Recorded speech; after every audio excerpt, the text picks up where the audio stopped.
Hello hi welcome नमस्ते, मेरा नाम ऋतिक और आज हम फिर से बात करेंगे एक और इम्पोर्टेंट कंसेप्ट के ऊपर। तो ये वीडियो उन स्टूडेंट्स के लिए मोस्ट इंपोर्टेंट होने वाली है जिनके पास सेमेस्टर 5 में सब्जेक्ट है income tax law and practice. तो चलिए शुरू करते हैं आज की वीडियो को, जहां पे हम बात करेंगे लेसन नंबर 3 के इंट्रोडक्शन की। लेसन नंबर 3 हमारे पास है क्या, एग्जम्प्टेड इनकम क्या होता है एंड कौटिल्य टैक्सेशन पॉलिसी क्या होती है, ये हम डिस्कस करेंगे। कौटिल्य टैक्सेशन पॉलिसी को तो हम चैप्टर के आगे आने वाले पार्ट में डिस्कस करेंगे। अभी हम सिर्फ बात करेंगे एग्जम्प्टेड इनकम के बारे में, यानी कि वो हिस्सा, वो पोर्शन इनकम का जिसके ऊपर इनकम टैक्स नहीं लगाया जाता है, यानी कि जिसपे लोग जो है ना, इंडिविजुअल हो चाहे एंटिटी हो, टैक्स नहीं भरते हैं, वो हिस्सा। और इसको स्टडी करना काफी इंपॉर्टेंट है, क्योंकि जब हम इसको स्टडी करते हैं तो हम उन सोर्सेज को समझेंगे, उन सोर्सेज ऑफ इनकम को समझेंगे जहां पे टैक्स नहीं देना पड़ता, यानी कि वो tax exempted sources of income कहलाते हैं।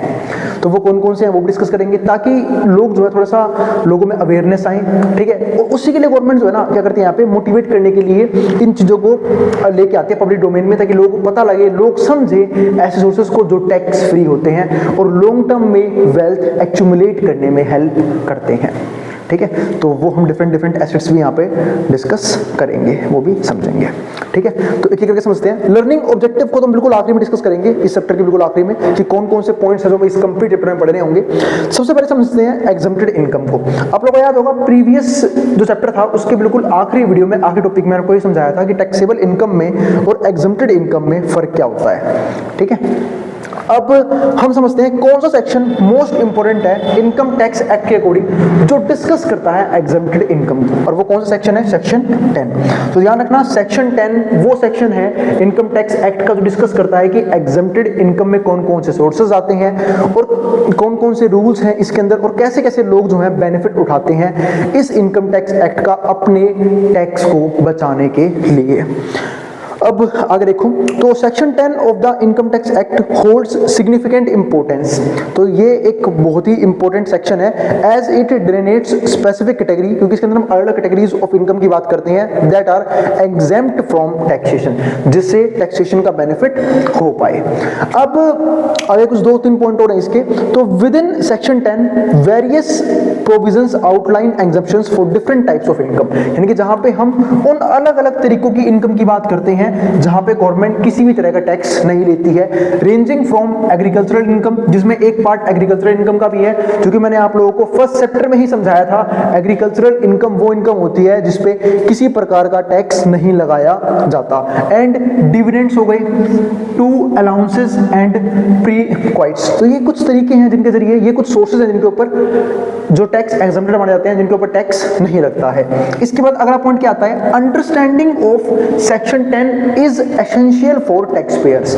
जो भी लोग टैक्स पे करते हैं, ठीक है, वो एक तरह से क्या करें, गवर्नमेंट को अपनी अर्निंग का हिस्सा दे रहे हैं, तो उनके लिए जानना बहुत जरूरी है कि कुछ ऐसे सोर्सेज ऑफ इनकम भी होती हैं, कुछ ऐसे एसेट्स भी होते हैं जिनके ऊपर किसी प्रकार का टैक्स नहीं लगाया जाता, to accurately access their tax liability, ताकि वो अपनी टैक्स लायबिलिटी को समझ पाए, and optimise their tax planning strategy, और यही नहीं अपने टैक्स को भी प्लान कर पाए, और यही नहीं डिफरेंट एक तरह से डिफरेंशिएट भी कर पाए टैक्सेबल इनकम के बीच में और एग्जम्प्टेड इनकम के बीच में। क्योंकि जब तक उन्हें डिफरेंस पता नहीं होगा तो लोग क्या करेंगे, लोग ऐसे इनकम या फिर ऐसी इन्वेस्टमेंट करते रहेंगे जो टैक्सेबल के अंदर आती है, तो उन्हें ज्यादा टैक्स पे करना पड़ेगा। लेकिन समझदार लोग वो होते हैं जो टैक्सेबल इनकम की तरफ ध्यान नहीं देते, वो देखते हैं कि मैं ऐसे कौन सी इन्वेस्टमेंट्स करूं, अपना पैसा कहां पे लगाऊं जो टैक्स फ्री इन्वेस्टमेंट के अंदर आती है, यानी कि एग्जम्प्टेड टैक्स का पार्ट बनते हैं, है ना। ऐसी बहुत सी एसेट्स हैं, जैसे एफडीज हो गई, सेविंग अकाउंट से आया हुआ इंटरेस्ट हो गया, इन सब पे टैक्स कभी भी नहीं लगाया जाता इनकम टैक्स के अकॉर्डिंग, जो हम भी बात करने वाले हैं आगे उसके बारे में। अब इसके बाद एक और इम्पोर्टेंट पॉइंट आता है किसका, टैक्स प्रोफेशनल्स का। अब जो टैक्स प्रोफेशनल हैं जिनको बड़ी बड़ी कंपनी हायर ही सिर्फ इसलिए करती है ताकि वो उन कंपनीज के लिए टैक्स प्लान कर पाए। वैसे तो ये एक काम सीए का भी होता है ना, यानी कि सीए यानी कि चार्टर्ड अकाउंटेंट का भी एक वही काम होता है कि टैक्स कैसे बचाया जाए किसी कंपनी का, उसे कई बार लोग टैक्स चोरी भी समझ रहे हैं, लेकिन नहीं, वो टैक्स चोरी नहीं होती, वो टैक्स इवेजन भी नहीं होता। वो एक तरीका होता है कि आप जो है सिस्टम के अंदर लूप होल्स ढूंढ रहे हो और इस तरीके से मैनेज कर रहे हो पैसे को कि टैक्स कम से कम भरना पड़े। तो वही चीज यहाँ पे है, tax professionals rely on this section, वही सेक्शन पर रिलाई करते हैं टू प्रोवाइड गाइडेंस, ताकि गाइडेंस प्रोवाइड कर सके टू देयर क्लाइंट्स, अपने क्लाइंट्स को, ensuring compliance with tax laws, ठीक है, और टैक्स लॉज समझा पाए यहाँ पे tax law, while maximising avail exemptions, ताकि जो भी टैक्स पेयर्स हैं उन्हें एग्जम्पशंस का बेनिफिट मैक्सिमम मिल पाए और कम से कम टैक्स भरना पड़े। इसके बाद सबसे लास्ट पॉइंट क्या आता है, सेक्शन 10 को हम क्या बोलते हैं, serves as a cornerstone of the income tax act, यानी कि इनकम टैक्स एक्ट का एक मोस्ट इंपोर्टेंट हिस्सा होता है सेक्शन 10, क्योंकि यहां से लोगों को बहुत ज्यादा बेनिफिट मिलता है। अब बात आती है गवर्नमेंट ऐसे क्यों करती है, ताकि गवर्नमेंट जो है ना वो कुछ सेक्टर को, कुछ एसेट्स को, कुछ इंस्ट्रूमेंट को बूस्ट करना चाहती है, लोगों को मोटिवेट करना चाहती है कि लोग वहां पे इन्वेस्टमेंट करें, क्योंकि वहां पे टैक्स नहीं लगता, उन्हें उनका पैसा बचता है। अब बात आती है कि ऐसे कौन कौन से सोर्सेज हैं जो एग्जेम्प्टेड इनकम का पार्ट बनते हैं। पहले तो बात है डेफिनेशन की, डेफिनेशन मैंने आपको डिफाइन कर ही दिया कि टैक्स एग्जेम्पशन का मतलब क्या होता है, वन आपको डिफाइन कर रखा है, ठीक है, और उसका इंपॉर्टेंस क्या है, लोगों को बेनिफिट होता है बहुत सारा, क्योंकि जब लोगों को टैक्स कम भरना पड़ेगा, इस बात का मतलब क्या है कि लोगों के पास डिस्पोजेबल इनकम ज्यादा है, लोग ज्यादा वेल्थ एक्यूमुलेट कर पाएंगे, लोग ज्यादा कंजप्शन कर पाएंगे, तो बहुत से बेनिफिट लोगों को यहाँ पे मिलेंगे। अब इसके बाद क्या आता है, types of exempted income. Exempted income के कौन कौन से टाइप है, हमारे पास ये 8 टाइप है, ठीक है, जहां पे टैक्स नहीं लगता। पहला क्या आता है, एग्रीकल्चरल इनकम। अगर किसी पर्सन ने इनकम जनरेट करी है एग्रीकल्चर के थ्रू, यानी कि प्राइमरी सेक्टर के थ्रू, तो वो एग्जेम्प्टेड इनकम का पार्ट होता है। उस इनकम पे चाहे वो कितनी ही क्यों ना हो, टैक्स नहीं लगाया जाता। इस आपने देखा होगा, जब भी कोई पर्सन, किसी पर्सन के पास ज्यादा पैसा आ गया है, इंडिविजुअल के पास ज्यादा पैसा आ गया है, तो वो अपने टैक्स को सेव करने के लिए एग्रीकल्चरल इनकम की तरफ मूव करना शुरू कर देते हैं, यानी कि वो ऐसी लैंड खरीदेंगे जहां पे खेती हो पाए, क्योंकि उन पे टैक्स नहीं लगता। वो ऐसे एसेट्स खरीदेंगे, ऐसी इक्विपमेंट खरीदेंगे जो एग्रीकल्चरल प्रोडक्ट के अंदर आते हैं, ताकि उन पे टैक्स ना लगे। तो इस तरीके से कहीं ना कहीं वो जो है अपना पैसा सेव करते हैं एग्रीकल्चरल इनकम की हेल्प से। दूसरा क्या होता है, डिविडेंड इनकम। तो भाई डिविडेंड इनकम का मतलब तो वही समझ पाएंगे जिनको मतलब पता होगा कि डिविडेंड होता क्या है। डिविडेंड का मतलब क्या होता है कि जब एक पर्सन इक्विटीज में इन्वेस्टमेंट करता है, कंपनीज में इन्वेस्टमेंट करता है, दो तरह के बेनिफिट मिलते हैं उसे। एक तो उस कंपनी की वैल्यूएशन बढ़ेगी, तो शेयर्स का प्राइस ऊपर जाएगा, तो उसको बोलते हैं कैपिटल गेन। जैसे फॉर एग्जांपल, अगर आपने किसी XYZ लिमिटेड कंपनी का शेयर खरीदा 1000 रुपए में और वो शेयर 2000 का हो गया, तो इसे क्या बोलते हैं, कैपिटल गेन, की वैल्यू बढ़ गई आपके एसेट की। और एक होता है डिविडेंड, यानी कि प्रॉफिट का हिस्सा मिलना, तो उस पर भी टैक्स नहीं लगता। इसीलिए आपने देखा होगा जो भी रिच पर्सन है, कभी स्टडी करना उनके बारे में, वो जनरली सैलरी लेते, क्योंकि वो पता है सैलरी इनकम में ट्रीट होगी, इनकम टैक्स कटेगा। वो क्या बोलते हैं कि हमें अपनी कंपनी के इक्विटीज दे दो, शेयर्स दे दो उतने ही पैसे के, ठीक है। तो जैसे कि इलोन मस्क साहब हो गए, वो भी शेयर्स ले लेते हैं कंपनी के कि मुझे शेयर देते रहो मुझे, और या फिर डिविडेंड दो, डिविडेंड देते रहो, क्योंकि डिविडेंड भी टैक्स फ्री होता है। तो इस तरीके से जो रिच पर्संस हैं वो टैक्स को बचाते हैं, क्योंकि इनकम के ऊपर टैक्स लगता है, लेकिन डिविडेंड के ऊपर या फिर जब एसेट शेयर किए जाते हैं ना एक लेवल तक, तो उसके ऊपर टैक्स नहीं लगता है। वही चीज यहाँ पे है डिविडेंड इनकम। यानी कि एक तरह से जैसे मान लो कि मेरे पास किसी XYZ कंपनी के शो शेयर है, और अगर मैं ये शो शेयर अपने किसी दोस्त को, रिलेटिव को या फिर किसी एम्प्लॉय को, ठीक है, शेयर कर देता हूं, तो इस पे टैक्स नहीं लगेगा। शेयर ट्रांसफर पे कोई भी टैक्स नहीं लगता। टैक्स कब होता है, जब से बेचूंगा। तो वही चीज यहाँ पे है कि जो बड़े बड़े रिच पर्संस हैं, वो जैसे कि वो सैलरी लेते हैं, वो अपनी कंपनी की इक्विटीज ले लेते हैं, इक्विटीज खरीद लेते हैं, उसका रेट बढ़ता रहता है टाइम के साथ, तो उनकी वैल्यूएशन बढ़ती रहती है, वो और ज्यादा रिच होते चले जाते हैं, और जब तक उनका टैक्स नहीं कटेगा तब तक वो बेचेंगे नहीं। और बात है फिर वो खर्चा कैसे चलाते हैं, डिविडेंड की हेल्प से। डिविडेंड डायरेक्ट बैंक अकाउंट में आता है, ठीक है, और वो भी क्या है, टैक्स फ्री इनकम है। इसके बाद तीसरा जो पार्ट होता है वो क्या होता है, इंटरेस्ट इनकम। इंटरेस्ट इनकम भी एक इंपॉर्टेंट इनकम है, यानी कि इंटरेस्ट एक तरह से क्या होता है, जब हम अपना पैसा कहीं पे किसी को दे रहे हैं, बैंक को दे दिया, किसी फाइनेंशियल इंस्टीट्यूशन को दे दिया, तो वहां से जो इंटरेस्ट मिलता है उसको हम क्या बोलते हैं, यहाँ पे इंटरेस्ट इनकम बोलते हैं। जैसे FDs में कर दिया, सेविंग अकाउंट में इन्वेस्टमेंट कर दी, तो ये भी एक तरह का टैक्स फ्री इनकम होती है। फिर फोर्थ पॉइंट क्या आता है, गिफ्ट्स एंड इनहेरिटेंसेस। अब अब गिफ्ट एंड इनहेरिटेंस का मतलब क्या है कि अगर किसी पर्सन को गिफ्ट मिला है कुछ भी, ठीक है, किसी रिलेटिव से, किसी भी तरीके से, तो वो भी इनकम टैक्स का पार्ट नहीं होते। लेकिन ध्यान रखना, इसके बहुत से रूल्स एंड रेगुलेशंस होते हैं इनकम टैक्स के अंदर, इतना आसान नहीं है इसको समझना। बस मैं आपको एक पॉइंट एक्सप्लेन कर दिया कि इसको भी हम एक तरह से सोर्स ऑफ इनकम में tax exempted source of income मानते हैं। फिर क्या आता है हमारे पास यहाँ पे फिफ्थ टाइप, यानी कि इनकम ऑफ चैरिटेबल ऑर्गेनाइजेशंस। जो हम बात कर रहे हैं इनकम ऑफ चैरिटेबल ऑर्गेनाइजेशन की वो पैसा जो चैरिटेबल ऑर्गेनाइजेशन को दिया गया है, ठीक है, और वो जो है ना उसे वेलफेयर में खर्च कर रहे हैं। जैसे आपने देखा होगा बहुत से एनजीओज हैं, ठीक है, या फिर एनपीओ है, नॉन प्रॉफिटेबल ऑर्गेनाइजेशन, ठीक है। तो ये क्या होता है हमारे पास यहाँ पे ऐसी ऑर्गेनाइजेशंस हैं जो लोगों के वेलफेयर में काम करती है। और आपने देखा भी होगा बहुत से लोग ना पैसे को बचाने के लिए या फिर टैक्स बचाने के लिए ऐसे इंस्टीट्यूशन में पैसा दान कर देती हैं, ठीक है। वो होता उन्हीं का है, बस ये है कि वो पैसा चाहे वो किसी भी काम में यूज कर रहे हो, भले ही सोशल वेलफेयर में ना यूज कर रहे हो, पर वो टैक्स बच जाता है। मतलब एक तरह से एक टैक्स इवेजन का तरीका हो गया ये भी लोगों के लिए। पर हाँ, हम इसको मानते हैं एक ऐसी इनकम जिसपे टैक्स नहीं लगता। इसके बाद हमारे पास सिक्स्थ पॉइंट क्या आता है, इनकम फ्रॉम प्रोविडेंट फंड्स। जो भी इनकम प्रोविडेंट फंड से आती है, जैसे कि बहुत से लोग जो है ना पीपीएफ करवाते हैं, ईपीएफ करवाते हैं, ठीक है, तो उस पे भी टैक्स नहीं लगता है। यानी कि रिटायरमेंट में जो भी लमसम अमाउंट आएगा उसके ऊपर किसी प्रकार का टैक्स नहीं लगेगा। इसके बाद कैपिटल गेन्स, कैपिटल गेन पे भी टैक्स नहीं लगता है एक लेवल तक, ठीक है। अब कैपिटल गेन क्या होता है बता चुका हूं, जब भी एसेट की वैल्यू बढ़ती है, जब उसे सेल, मतलब जैसे मान लो कोई अपने एसेट मान लेते 10 लाख में खरीदा, 20 लाख में बेचा, तो वो क्या हुआ है, कैपिटल गेन हुआ है 10 लाख रुपए का। और ध्यान रखना कैपिटल गेन टैक्स के भी कुछ रूल्स होते हैं। ये जो हम बोल रहे हैं ना कि टैक्स एग्जम्पशन के अंदर आता है, पता है कब आता है, जब हम एक लिमिट में हो पैसा, मतलब एक लिमिट में ही हो प्रॉफिट।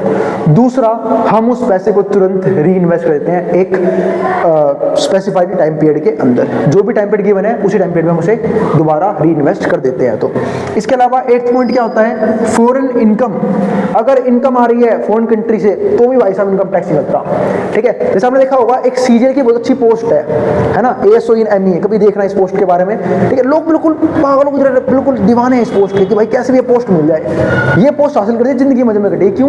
चले जाएंगे विदेश, ठीक है, वहां से अंधा पैसा छापेंगे, गवर्नमेंट सैलरी अलग, ऊपरी कमाई अलग, मतलब ऊपरी कमाई नहीं, सॉरी, जो भी कमाई दूसरी होगी वो अलग, ठीक है। और उसके ऊपर क्या लगेगा, जीरो टैक्स, घर वालों की मौज भाई यहाँ, है ना। तो वही चीज यहाँ पे है कि फॉरेन इनकम पे, लेकिन ध्यान रखना इसके भी कुछ रूल्स एंड रेगुलेशंस हैं। अगर ट्रीटीज हो रखी है उस फॉरेन कंट्री के साथ तभी ये चीज अप्लाई होगी, वरना ये चीज अप्लाई नहीं होगी। तो ये हो गया हमारे पास क्या, टाइप्स ऑफ एग्जम्प्टेड इनकम, ठीक है। अब आगे समझते हैं इस चीज को।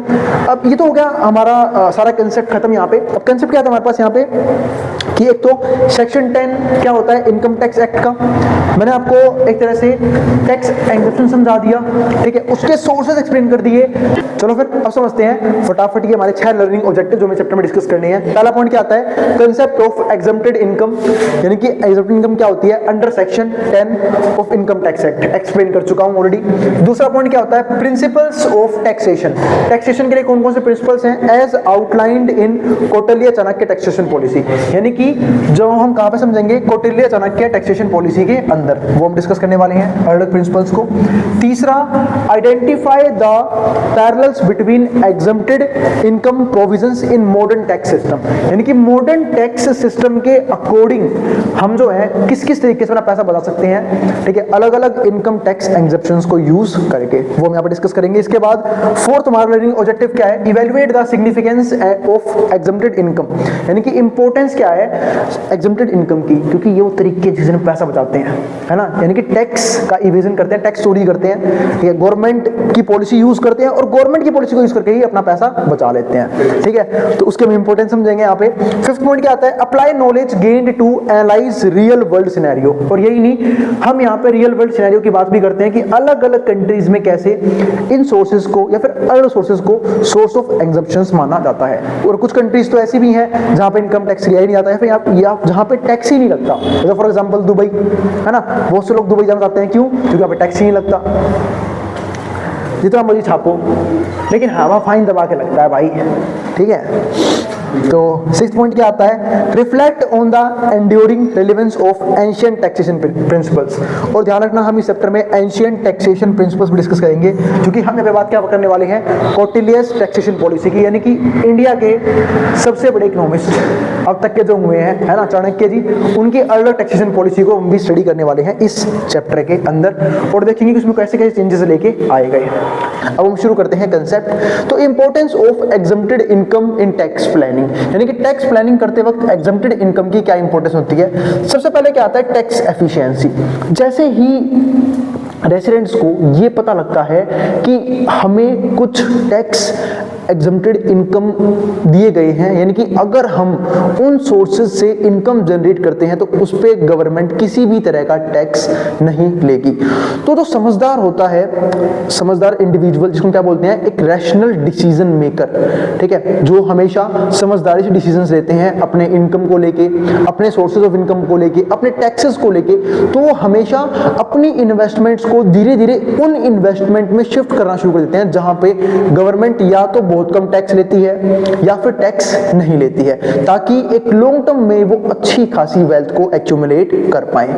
और यही नहीं, वो हमेशा एफिशिएंट तरीके से अपने टैक्स को मैनेज भी करते हैं, टैक्स को भरते भी हैं, और हर एक रूल्स को टाइम टू टाइम पढ़ते भी रहते हैं, और ये भी देखते रहते हैं कि इनकम टैक्स से रिलेटेड कौन कौन सी चीजें गवर्नमेंट अपडेट करती आ रही है, ताकि वो आने वाले फाइनेंशियल ईयर में उस टैक्स बेनिफिट्स का फायदा उठा सके।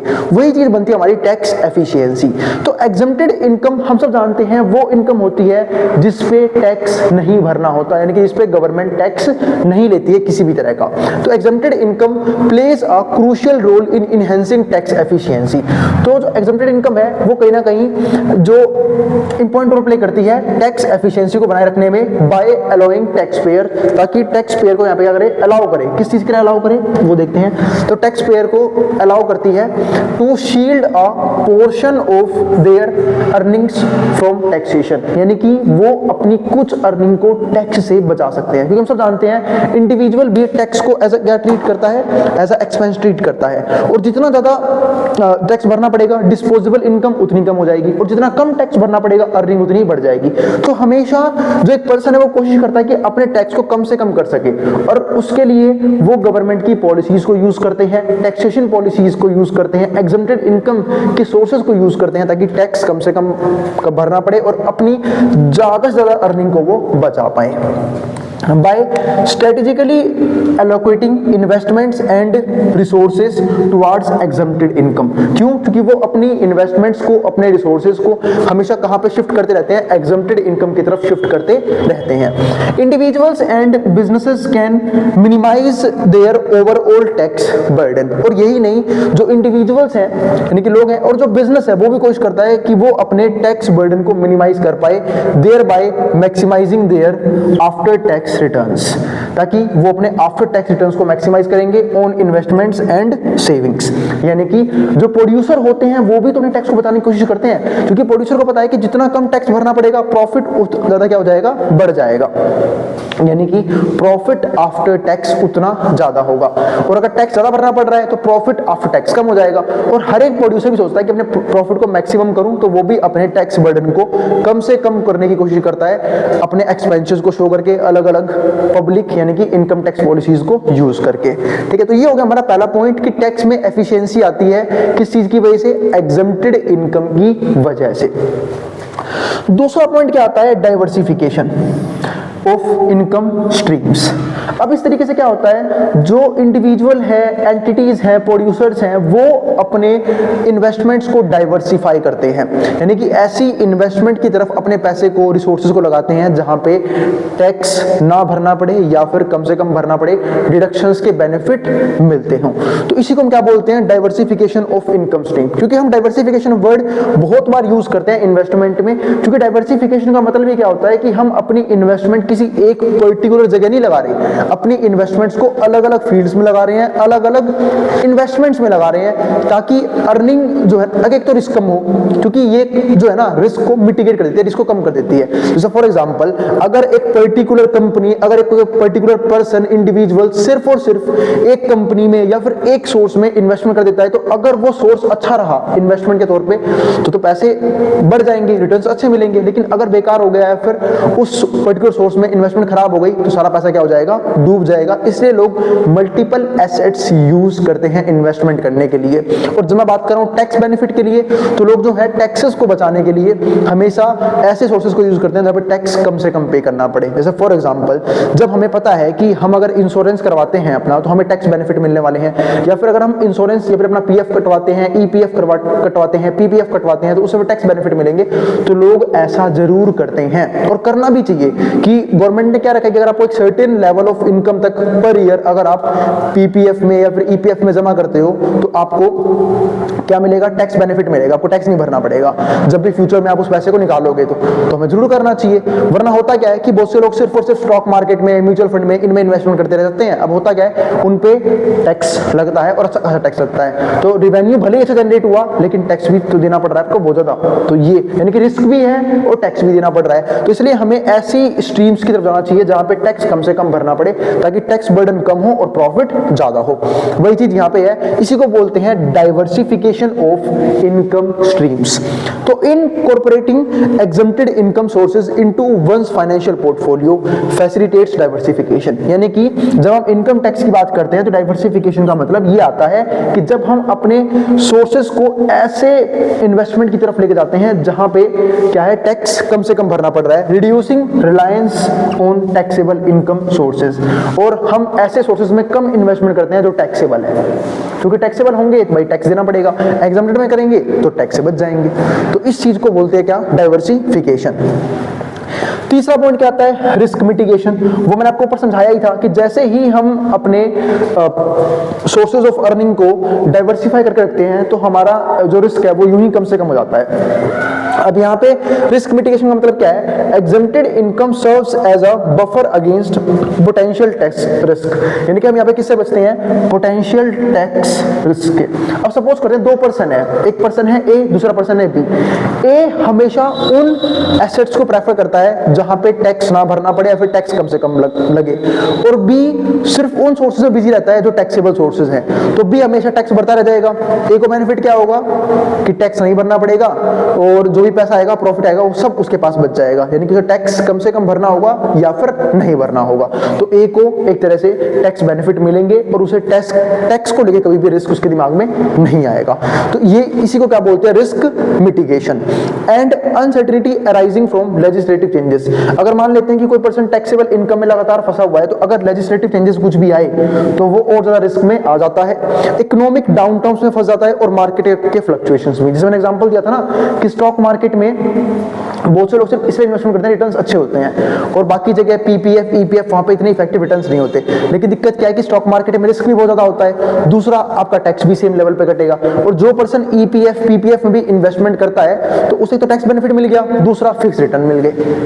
तो मैं कहना ही चाह रहा हूं कि सिर्फ पीपीएफ करना भी अच्छा नहीं है, और सिर्फ स्टॉक मार्केट में या फिर ऐसे इंस्ट्रूमेंट में इन्वेस्टमेंट करना भी अच्छा नहीं है जहां पे टैक्स ज्यादा लगता है। हमें अपने पोर्टफोलियो को डाइवर्सिफाई करना चाहिए कि कुछ पैसा टैक्सेबल इनकम से आ रहा है जिस पर टैक्स भरना पड़ेगा, क्योंकि पूरी तरीके से आप टैक्स से नहीं बच सकते। दूसरा, कुछ सोर्सेज हमें ऐसे रखनी चाहिए, अगर हम रख पा रहे हैं गवर्नमेंट की स्कीम्स के अकॉर्डिंग, टैक्स एग्जम्पशन सोर्सेज में अपना पैसा जरूर लगाना चाहिए, ताकि हमें अपने कुछ अर्निंग पोर्शंस पे टैक्स ना देना पड़े। उसी को बोलते हैं रिस्क मिटिगेशन। अब इसके बाद फोर्थ पॉइंट हमारे पास यहाँ पे क्या आता है, लॉन्ग टर्म वेल्थ एक्यूमुलेशन। और इस तरीके से जो है ना, हम लॉन्ग टर्म वेल्थ को एक्यूमुलेट कर सकते हैं, क्योंकि जब हमें पीपीएफ में इन्वेस्टमेंट करना है, ईपीएफ में करना है, रिटायरमेंट प्लान होकर चल रहे हैं हम, तो उन केसेस में हमें टैक्स नहीं भरना पड़ेगा। और जब लॉन्ग टर्म में हमारे पास एक अच्छा खासा लमसम अमाउंट आएगा, तो गवर्नमेंट उस पर किसी भी तरह का टैक्स भी नहीं लगा पाएगी, और जब गवर्नमेंट टैक्स नहीं लगा पाएगी तो हमें क्या मिलेगा, एक अच्छा खासा बेनिफिट वहां पे देखने को मिलेगा। वही चीज होती है, इसको बोलते हैं लॉन्ग टर्म वेल्थ एक्यूमुलेशन। तो incorporating exempted income strategies into long term financial planning individuals fosters wealth accumulation and preservation over time. और इस तरीके से हम जो है ना अपने जो भी रिसोर्सेज हैं, वेल्थ है, उसे प्रिजर्व भी कर पाएंगे और एक्यूमुलेट भी कर पाएंगे एक बहुत बड़े लेवल तक। क्यों? क्योंकि हमें उस पर कोई टैक्स नहीं भरना। आप अगर देखना कि कई बार क्या होता है कि हम लोग स्टॉक मार्केट में या फिर एसआईपी वगैरह करके म्यूचुअल फंड में अच्छे रिटर्न्स तो बना लेते हैं, लेकिन उस अच्छे रिटर्न्स पे टैक्स भी बहुत ज्यादा लगता है, जिसको हम क्या बोलते हैं, long term capital gain tax, है ना। सपोज करो 20% 30% का टैक्स लग गया तो आपका आधा पैसा तो वहीं पे गवर्नमेंट के पास चला गया। अब ऑलमोस्ट आपके पास क्या बचेगा, 1/3 पैसा बचेगा, सॉरी 2/3 पैसा बचेगा, 1/3 तो गवर्नमेंट ले गई 30% का रूल लगा के। तो इस तरीके से जो है ना वो बहुत सी दिक्कतें आती हैं। इसलिए लोग जो है वो कई बार ईपीएफ पीपीएफ में भी इन्वेस्टमेंट करते हैं ताकि टैक्स को बचाया जा सके। और इससे क्या होगा, लॉन्ग टर्म वेल्थ एक्यूमुलेशन, कि लॉन्ग टर्म तक हम पैसा जमा भी करेंगे और उस पर अच्छा खासा वेल्थ भी हमारा क्या होगा, क्रिएट होगा। इसके बाद आता है 5th point, compliance with tax loss. अब इसको समझते हैं, कंप्लायंस विद टैक्स लॉस को। Understanding the nuances of exempted income provisions is essential ensuring compliance of tax loss. यानी कि अगर हमें एग्जम्प्टेड इनकम के बारे में समझना है तो हमें टैक्स के लॉस को समझना पड़ेगा। यानी कि जब तक हम टैक्स के लॉस को अच्छे तरीके से स्टडी नहीं करेंगे, ठीक है, जो भी अपडेट आ रहे हैं इनकम टैक्स में उसको नहीं समझेंगे तो हमें बहुत सी दिक्कतें आएंगी। और जो लोग नहीं समझ पाते हैं या फिर जो लोग समझना नहीं चाहते हैं तो उन लोगों को कई बार क्या होता है, इनकम टैक्स में पेनल्टी का सामना भी करना पड़ता है, यानी कि बहुत बड़ी पेनल्टी भी देनी पड़ती है, ठीक है। तो by leveraging tax exempt avenues in a judicious manners, taxpayer can mitigate the risk of tax evasion. और जब एक पर्सन जो टैक्स एग्जेम्प्ट सोर्सेज हैं, ठीक है, उन सबको एक्सेस करके उन सबका नॉलेज लेके जो है ना वो एक चीज से बच सकता है, क्या, अपने रिस्क को एक तो मिटिगेट कर लेगा, mitigate the risk of tax evasion, कि उसके ऊपर किसी भी तरह का टैक्स चोरी का इल्जाम ना लगे। क्योंकि देखो टैक्स एग्जेम्प्टेड सोर्सेज को अपनाना ही जरूरी नहीं है, गवर्नमेंट को दिखाना भी पड़ेगा। देखो टैक्स तो नहीं भरना वो जानते हैं, पर गवर्नमेंट को बताना पड़ेगा ना कि भाई मैंने इस जगह इतना पैसा इन्वेस्ट कर रखा है जो कि टैक्स एग्जेम्पशन के अंदर है, यानी कि इस पर टैक्स नहीं लगाया जाएगा, वो चीज हमें दिखानी बहुत जरूरी है। और non compliance thereby avoiding legal repercussions, यानी कि इसका मतलब ये है कि हम जो है किसी भी तरह के इलीगल तरीके में नहीं फंसेंगे, हर एक काम लीगल होगा एंड पेनल्टीज भी नहीं लगेंगी हमारे ऊपर, while upholding their ethical and civic responsibilities and law abiding citizens, यानी कि हम एक ऐसे पर्सन में रहेंगे जो हमेशा लॉ को फॉलो करते हैं, किसी भी तरह का इलीगल काम नहीं करे, टैक्स इवेजन नहीं करे, टैक्स प्रॉपर्ली भर रहे हैं, ठीक है, और सिर्फ बेनिफिट लेने की कोशिश कर रहे हैं टैक्स एग्जम्पशंस के, वो भी गवर्नमेंट पॉलिसीज के, government law, income tax law के अकॉर्डिंग, ठीक है। तो ये हमारे पास एक इंपॉर्टेंट पॉइंट आया। अब समझते हैं 6 पॉइंट और आखिरी पॉइंट एग्जम्प्टेड इनकम के बेनिफिट का, जिसको हम क्या बोलते हैं, स्ट्रेटेजिक टैक्स प्लानिंग।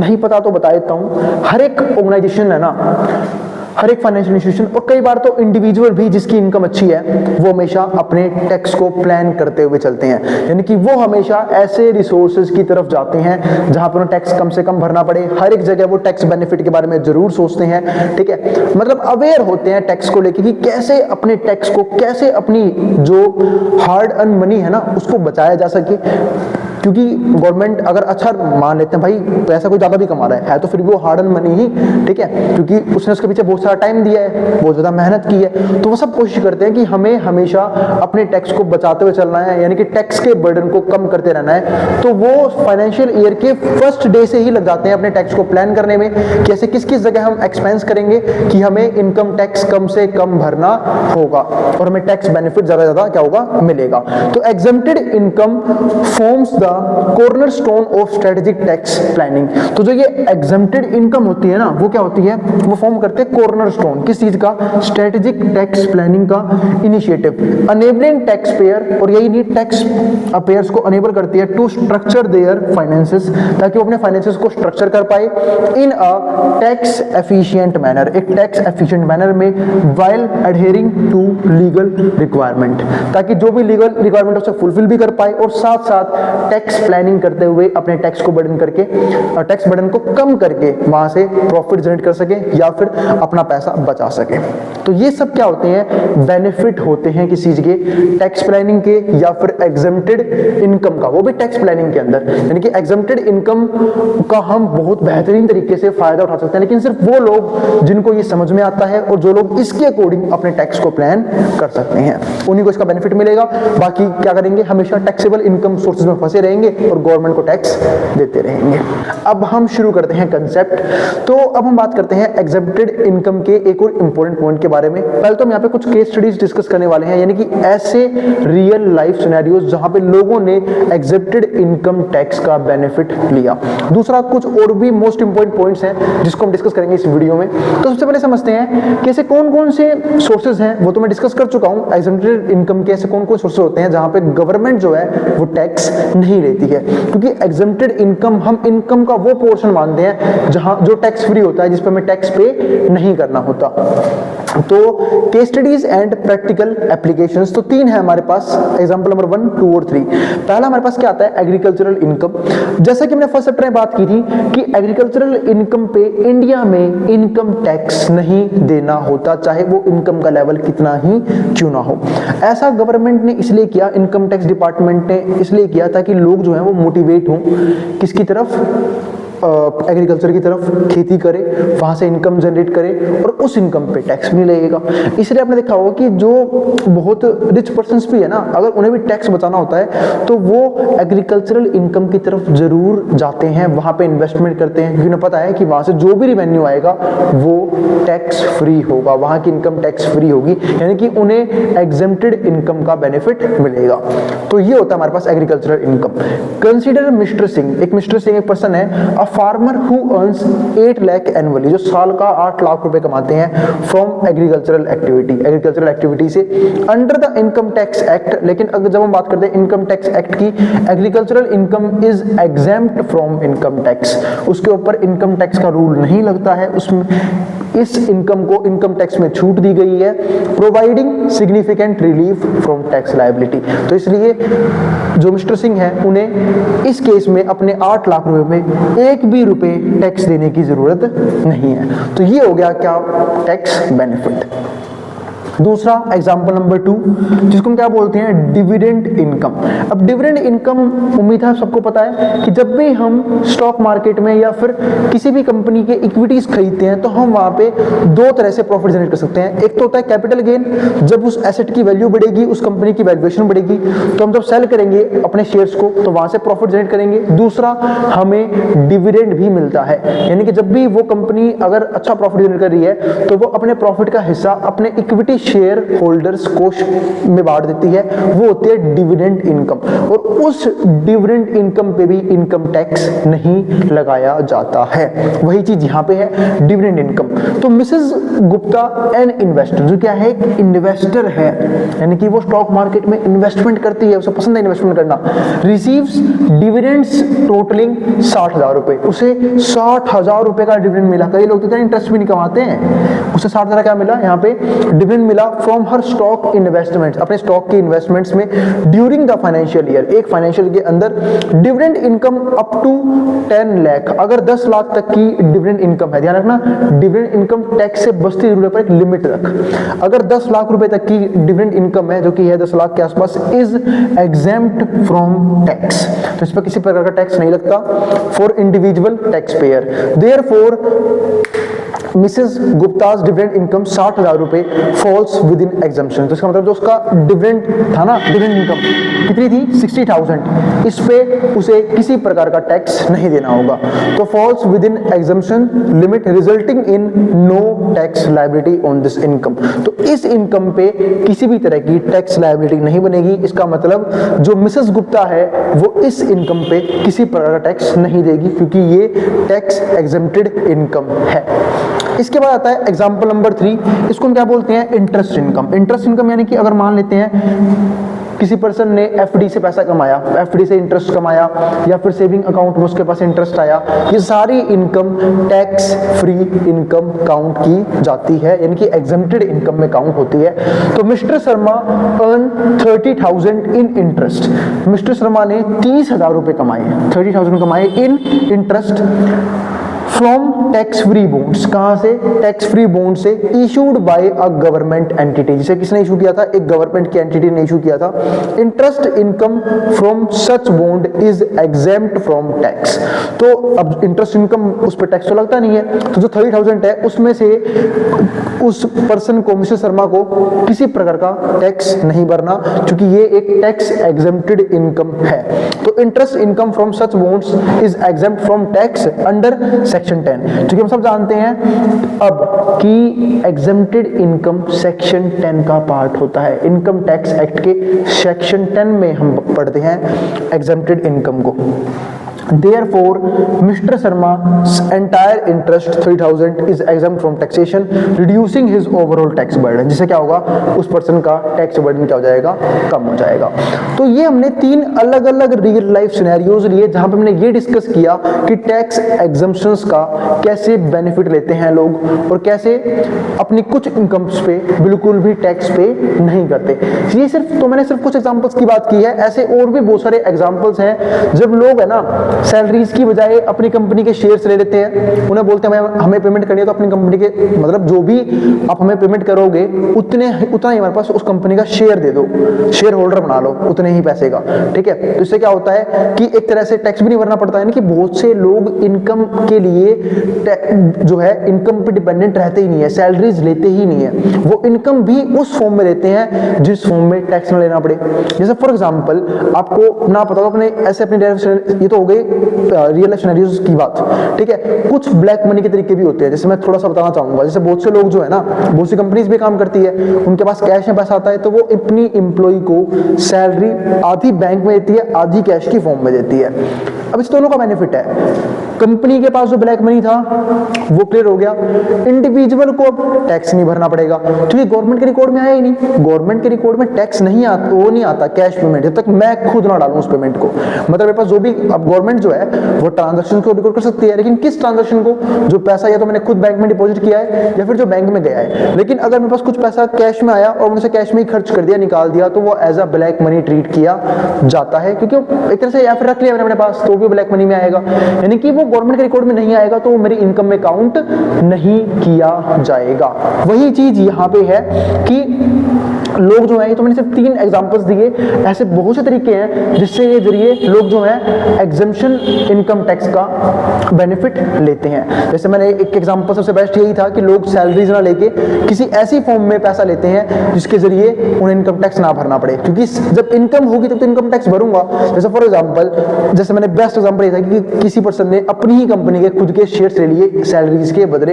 अब जब वो शेयर बेचेगा तभी उसे इनकम टैक्स देना होगा, लेकिन जब तक वो शेयर नहीं बेचेगा उसे इनकम टैक्स देने की जरूरत ही नहीं है, यानी कि उसकी इनकम फिलहाल के लिए टैक्स फ्री है, और वो जो पैसा है ना वो उसकी वेल्थ में काम आएगा, वेल्थ को बढ़ाने में काम आएगा, ठीक है। तो ये हमने कुछ एग्जांपल्स देखे, कुछ रियल लाइफ सिनेरियोज देखे जहां पे लोग जो है वो टैक्स एग्जम्पशंस का बेनिफिट लेते हैं। अब कुछ इंपैक्ट समझ लेते हैं इसका टैक्स लायबिलिटी के ऊपर, इंपैक्ट ऑन टैक्स लायबिलिटी। तो हम सब जानते हैं भाई, जिनके पास इनकम है वो इनकम टैक्स भरते हैं, यानी कि उनकी लायबिलिटी है कि उन्हें इनकम टैक्स भरना होगा। और कई लोगों की जो डायरेक्टली इनकम से ना टैक्स कट के ही उनके बैंक अकाउंट में पैसा आता है। अब इस चीज को हम थोड़ा समझते हैं, टैक्स लायबिलिटी को। हम सब जानते हैं अगर लोगों के प्रॉपर सोर्सेज टैक्सेबल इनकम की तरफ है तो उन्हें अपने हर इनकम सोर्स पे टैक्स भरना होगा। लेकिन अगर मान लेते हैं कुछ पर्सन जो हैं वो अपने कुछ सोर्सेज को शिफ्ट कर रहे हैं टैक्सेबल इनकम से एग्जेम्प्टेड इनकम की तरफ, तो उन्हें कुछ इनकम पे टैक्स नहीं भरना होगा, यानी कि वो टैक्स एग्जम्पशन का बेनिफिट ले सकते हैं, लेकिन सिर्फ उन इनकम्स पे जो उनके पास उन सोर्सेज से आ रहे हैं जिस पे गवर्नमेंट ने टैक्स की छूट दे रखी है, ठीक है। तो उससे क्या होगा, उनका ओवरऑल टैक्स बर्डन कम हो जाएगा। जिसे सपोज करते हैं, ठीक है, 2 पर्सन है और दोनों, एक पर्सन है ए, एक पर्सन है बी, दोनों कमाते कितना है 10 लाख रुपए, ए भी 10 लाख, और बी भी 10 लाख, दोनों 10 लाख कमा रहे हैं, ठीक है। लेकिन जो ए 10 लाख कमा रहा है वो जो है इसको कहां से मिल रहे हैं, टैक्सेबल इनकम सोर्स से। अब बी जो 10 लाख रुपए कमा रहा है उसमें से इसे कितने मिल रहे हैं, 8 लाख मान लेते हैं एग्रीकल्चर से। 8 लाख कहां से मिल गए, एग्रीकल्चर से, ठीक है। अब 8 लाख एग्रीकल्चर से मिल गए और 2 लाख कहां से मिल गई, इसे किसी और काम से, मान लेते हैं टैक्सेबल इनकम सोर्स से, कोई भी टैक्सेबल इनकम सोर्स, कहीं पे काम कर रहा हो वहां सैलरी मिल रही है भाई को 2 लाख रुपए, ठीक है। तो अब देखो फर्क क्या होगा, अगर ए को 10 लाख के 10 लाख सैलरीज की फॉर्म मिल रही है तो ये इसकी टैक्सेबल इनकम है, तो इसमें से टैक्स भरना पड़ेगा। लेकिन जो बी है उसके पास 8 लाख आ रहे हैं एग्रीकल्चर इनकम के थ्रू, जिसपे क्या है वो टैक्स एग्जम्पशन के लिए अप्लाई कर सकता है, यानी कि उसे इस पार्ट पे टैक्स भरने की जरूरत नहीं है। उसे टैक्स किस पर भरेगा, वो सिर्फ 2 लाख को लेके, ठीक है। यानी कि उसका ओवरऑल टैक्स बर्डन बहुत ज्यादा क्या हो गया, कम हो गया। वही चीज यहां पे है। तो exempted income has a direct impact on tax liability. तो एग्जम्प्टेड इनकम का टैक्स लायबिलिटी पे डायरेक्ट इंपैक्ट होता है। अगर लोगों की एग्जम्प्टेड इनकम ज्यादा है तो टैक्स लायबिलिटी क्या हो जाएगी, कम हो जाएगी, टैक्स कम भरना होगा। और अगर एग्जम्प्टेड इनकम कम है, टैक्सेबल इनकम ज्यादा है, तो उसे टैक्स ज्यादा देना पड़ेगा, टैक्स बर्डन बढ़ जाएगा। As it reduces the taxable income, क्योंकि जब लोगों की एग्जम्प्टेड इनकम बढ़ती है तो टैक्सेबल इनकम कम होती है। Subject to taxation by incorporating exempted income into their financial planning. अगर एक पर्सन अपने फाइनेंशियल प्लानिंग में एग्जम्प्टेड इनकम को अपने फाइनेंशियल प्लानिंग का पार्ट बनाता है, tax payer can lower their tax liability. तो जो टैक्स पेयर है वो अपनी टैक्स लायबिलिटीज को कम करते चले जाते हैं। टैक्स लायबिलिटी को कम करेंगे यानी कि टैक्स कम देना पड़ेगा, ओवरऑल टैक्स का बर्डन कम हो जाएगा। And optimise their tax position. और जब टैक्स कम देना पड़ेगा तो प्रॉफिट अपना ही बढ़ जाएगा, पैसा अपना ही बढ़ जाएगा, इनकम अपने आप ही बढ़ जाएगी। तो वो चीज हमें यहाँ पे देखने को मिली। अब यहाँ पे पढ़ते हैं नोट इंपोर्टेंट, वो क्या, it's crucial to understand the limitations and conditions. तो हमें लिमिटेशन और कंडीशन भी समझना पड़ेगा, क्योंकि टैक्स एग्जम्पशन है सोर्सेज में, लेकिन हमें उनकी टर्म्स एंड कंडीशंस का पता होना बहुत जरूरी है। जैसे फॉर एग्जांपल हमने यहाँ पे क्या देखा, डिविडेंड इनकम पे 10 लाख तक की अगर डिविडेंड है तो कोई टैक्स नहीं लगता। लेकिन मान लेते हैं किसी को सिर्फ इतना पता है कि डिविडेंड इनकम पे टैक्स नहीं लगेगा, लेकिन उसकी डिविडेंड इनकम 10 लाख से ऊपर चली गई तो गवर्नमेंट उसके ऊपर पेनल्टी लगा देगी, उसके ऊपर टैक्स उसे पे करना होगा। तो वही चीज यहां पे है, the limitations and conditions associated with each type of exempted income, यानी कि हर एक टाइप की एग्जम्प्टेड इनकम पे जो लिमिटेशंस है उसकी और जो कंडीशंस है वो पता होनी चाहिए, to ensure compliance with tax laws, ताकि हम किसी भी टैक्स लॉ को यहाँ पे एक्सप्लॉइट ना करें, ऐसा ना हो छोड़ दें, जिसकी वजह से होगा क्या, हमारे ऊपर बहुत सारी पेनल्टीज लगाई जा सकती हैं इनकम टैक्स डिपार्टमेंट के जरिए। अब समझते हैं इसका अगला part, compliance and reporting requirements. अब ये क्या है, compliance and reporting requirements. While exempted income provides tax relief, हम सब जानते हैं जो एग्जम्प्टेड इनकम है वो हमें टैक्स से रिलीफ यानी कि राहत जरूर देता है to tax payers. Compliance with reporting requirement is essential to maintain transparency. और अब यहाँ पे जो कंप्लायंस है विद रिपोर्टिंग रिक्वायरमेंट की, भाई उन्हें रिपोर्ट देना पड़ता है ना कि भाई मेरे पास इतनी इनकम एग्जेप्शन इनकम का पार्ट है, तो उनको जो है ना प्रॉपर ट्रांसपेरेंसी मेंटेन करनी होती है and adhere to regulatory standards. और जो भी रेगुलेटरी स्टैंडर्ड्स हैं, ठीक है, उनका पालन करना पड़ता है, यानी कि जो भी टैक्स लॉ वगैरह हैं वो मानने पड़ते हैं। अगर नहीं मानेंगे तो क्या होगा, पेनल्टी लग जाएंगी। तो वही चीज यहाँ पे है, tax payers must accurately report all sources of income. तो जो टैक्स पेयर्स होते हैं उन्हें अपनी सारे सोर्सेज ऑफ इनकम को अच्छे से रिपोर्ट करना होता है, इंक्लूडिंग एग्जेम्प्टेड इनकम, जिसमें एग्जेम्प्टेड इनकम भी इसका पार्ट होता है in their tax returns, tax returns के अंदर। Failure to comply with reporting requirement, अगर लोग रिपोर्टिंग रिक्वायरमेंट को कंप्लाई करने फेल हो जाते हैं या फिर नहीं मान पाते अच्छे तरीके से, कैन लीड टू पेनल्टी, तो उन्हें पेनल्टीज भरनी पड़ती है एंड लीगल कंसिक्वेंसेस भी झेलने पड़ते हैं। जैसे हम बोलते हैं ना कई बार कि भाई इनकम टैक्स ने रेड मार दी बहुत से लोगों के ऊपर, क्यों, क्योंकि उन्होंने प्रॉपर तरीके से टैक्स नहीं भरा था, अपने सोर्सेज ऑफ इनकम को रिवील नहीं किया था, तो वैसे केसेस में इनकम टैक्स की रेड कहीं ना कहीं उनके ऊपर भारी पड़ती है। तो ये चीज काफी इंपॉर्टेंट है जो हमने यहाँ पे डिस्कस की है, ठीक है। उम्मीद है आपको यहाँ तक का पूरा कंप्लीट टॉपिक समझ में आ गया है। हमने ये समझा कि इनकम एग्जम्प्टेड टैक्स का, ठीक है, टैक्स लायबिलिटी पे क्या फर्क पड़ता है। दूसरा हमने क्या देखा, कंप्लायंस एंड रिपोर्टिंग रिक्वायरमेंट्स, कैसे हम उस रिपोर्ट को अच्छे तरीके से बना सकते हैं, कैसे हम हर एक टैक्स लॉ को मान के एग्जम्प्टेड टैक्स का बेनिफिट ले सकते हैं। और यहाँ पे हमने कुछ इंपॉर्टेंट केसेस भी डिस्कस किए जो रियल लाइफ सिनेरियोज में हुए हैं। जैसा कि आज की वीडियो में हम चाणक्य को डिस्कस करने वाले हैं और उनकी टैक्सेशन पॉलिसी को स्टडी करेंगे और ये समझेंगे कि उस टाइम में और आज के टाइम में क्या डिफरेंसेस हैं और उस टाइम में टैक्सेशन पॉलिसी कैसी थी और अब के टाइम पीरियड में टैक्सेशन पॉलिसी किस प्रकार की है। तो हम सब जानते हैं जो चाणक्य हैं, ठीक है, वो उनका जन्म एक ब्राह्मण परिवार में हुआ था, यानी कि वो खुद एक ब्राह्मण थे, ब्राह्मण एजुकेटर थे, ठीक है, जिनका जन्म हुआ था 375 BCE या फिर 370 BCE, ठीक है, वो अलग अलग बुक्स के अकॉर्डिंग है, ठीक है। तो BCE का मतलब होता है बिफोर कॉमन एरा। अगर आप लोगों ने हिस्ट्री में पढ़ा है तो आप लोगों ने इनके बारे में जरूर पढ़ा होगा, क्योंकि इन्होंने इकोनॉमिक्स यानी कि अर्थशास्त्र की बुक लिखी थी, जिसको हम जब इकोनॉमिक्स बोलते हैं, ठीक है, और अलग सीरीज में उसको स्टडी भी करते हैं, ठीक है, जहां पे उन्होंने कुछ तरीके बताए, ठीक है, कि कैसे हम टैक्स लगा सकते हैं, किस तरीके से रूल करना चाहिए, पॉलिटिक्स किस तरीके से संभालनी चाहिए, गवर्नेंस किस तरीके का होना चाहिए, सब कुछ उन्होंने वहां पे बताया, ठीक है। और इनका जन्म कहां पे हुआ था, तक्षशिला में हुआ था। ये भी चीज जरूर ध्यान रखना, जो कि प्रेजेंट में कहां पे है, पाकिस्तान में या फिर साउथ इंडियन की तरफ, ठीक है। तो अब समझते हैं इनके बारे में कुछ और चीजें कि कैसे इन्होंने एक सिंगल लाइफ में इतनी सारी चीजें अचीव की। एक अच्छे एजुकेटर भी थे, ठीक है, और सबसे इंपॉर्टेंट चीज वो क्या, मौर्यन एम्पायर के फाउंडर रहे हैं ये, है ना, क्योंकि इन्होंने मौर्यन एम्पायर क्रिएट किया है। तो अगर मैं आपको थोड़ा सा हिस्ट्री में लेके जाऊं तो उस टाइम पे एक रूलर हुआ करता था जिसको क्या बोलते हैं, महापद्मानंद, ठीक है।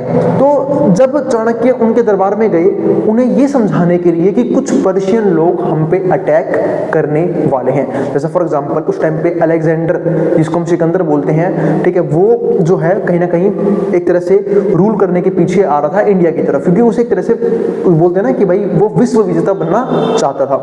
तो उसके अचीवमेंट में अब एक दिक्कत रह गई थी कि उसे इंडिया अचीव करना था, यानी कि इंडिया को जीतना था। तो जो चाणक्य जी हैं वो गए कहां पे, महापद्मानंद के पास, उनको बोले कि वहां के राजा को कि अब जो है ना पर्शियन लोग यहाँ पे अटैक करने वाले हैं, ठीक है, और आपको अपनी सेना को थोड़ा सा ना तैयार करना पड़ेगा उस अटैक से सर्वाइव करने के लिए और इंडिया को बचाए रखने के लिए। वैसे इंडिया तो उस टाइम नाम नहीं पड़ता, भारत को बचाए रखने के लिए, ठीक है, क्योंकि एक तरह से महापद्मानंद उस टाइम पे एक बहुत बड़ा रूलर उभर के आया था, ठीक है, जिसके पास इतने सारे राज्य थे, वो भी कंट्रोल में थे, एक बहुत अच्छी खासी सेना थी, और उसने एक तरह से पूरा हॉरिजॉन्टल जो है ना एक्सपेंशन कर रखा था। हॉरिजॉन्टल एक्सपेंशन समझते हो आप लोग, जैसे कि इंडिया है, इंडिया नॉर्थ की तरफ भी है, साउथ की तरफ भी है, और एक है पूरा हॉरिजॉन्टल एक्सपेंशन। तो उसने एक तरह से पूरा अखंड भारत का निर्माण जो है ना हॉरिजॉन्टल एक्सपेंशन वो कर रखा था, क्योंकि उस टाइम के लोग जो है ना, जो भी रूलर्स रहे हैं, अगर आप हिस्ट्री को पढ़ो, कभी साउथ की तरफ नहीं आते थे, क्योंकि साउथ अचीव करना अपने आप में बहुत मुश्किल था, क्योंकि जो साउथ है उसके रूलर्स ऑलमोस्ट और उस टाइम पे भी बहुत ज्यादा स्ट्रॉन्ग हुआ करते थे, तो उनको जितना बहुत मुश्किल था। तो उस टाइम के सिर्फ और सिर्फ जो किंग है ना, वो हॉरिजॉन्टल एक्सपेंशन पे ध्यान देते थे, और बहुत कम रूलर्स ऐसे हुए हैं, वो भी खासकर मुगल एम्पायर में जो औरंगजेब वगैरह है वो सब गए थे साउथ की तरफ, वो भी थोड़े बहुत ही, वो भी उतना कुछ खास उखाड़ नहीं पाए उस टाइम पे। लेकिन जो चाणक्य हैं, ठीक है, उन्होंने समझाया कि भाई महापद्मानंद भाई मान जाओ, ठीक है, जो पर्शियन रूलर्स हैं ये आएंगे, ठीक है, वो ये कहीं ना कहीं कब्जा करेंगे और बहुत ज़्यादा हानि पहुंचाएंगे, किसको, भारत को।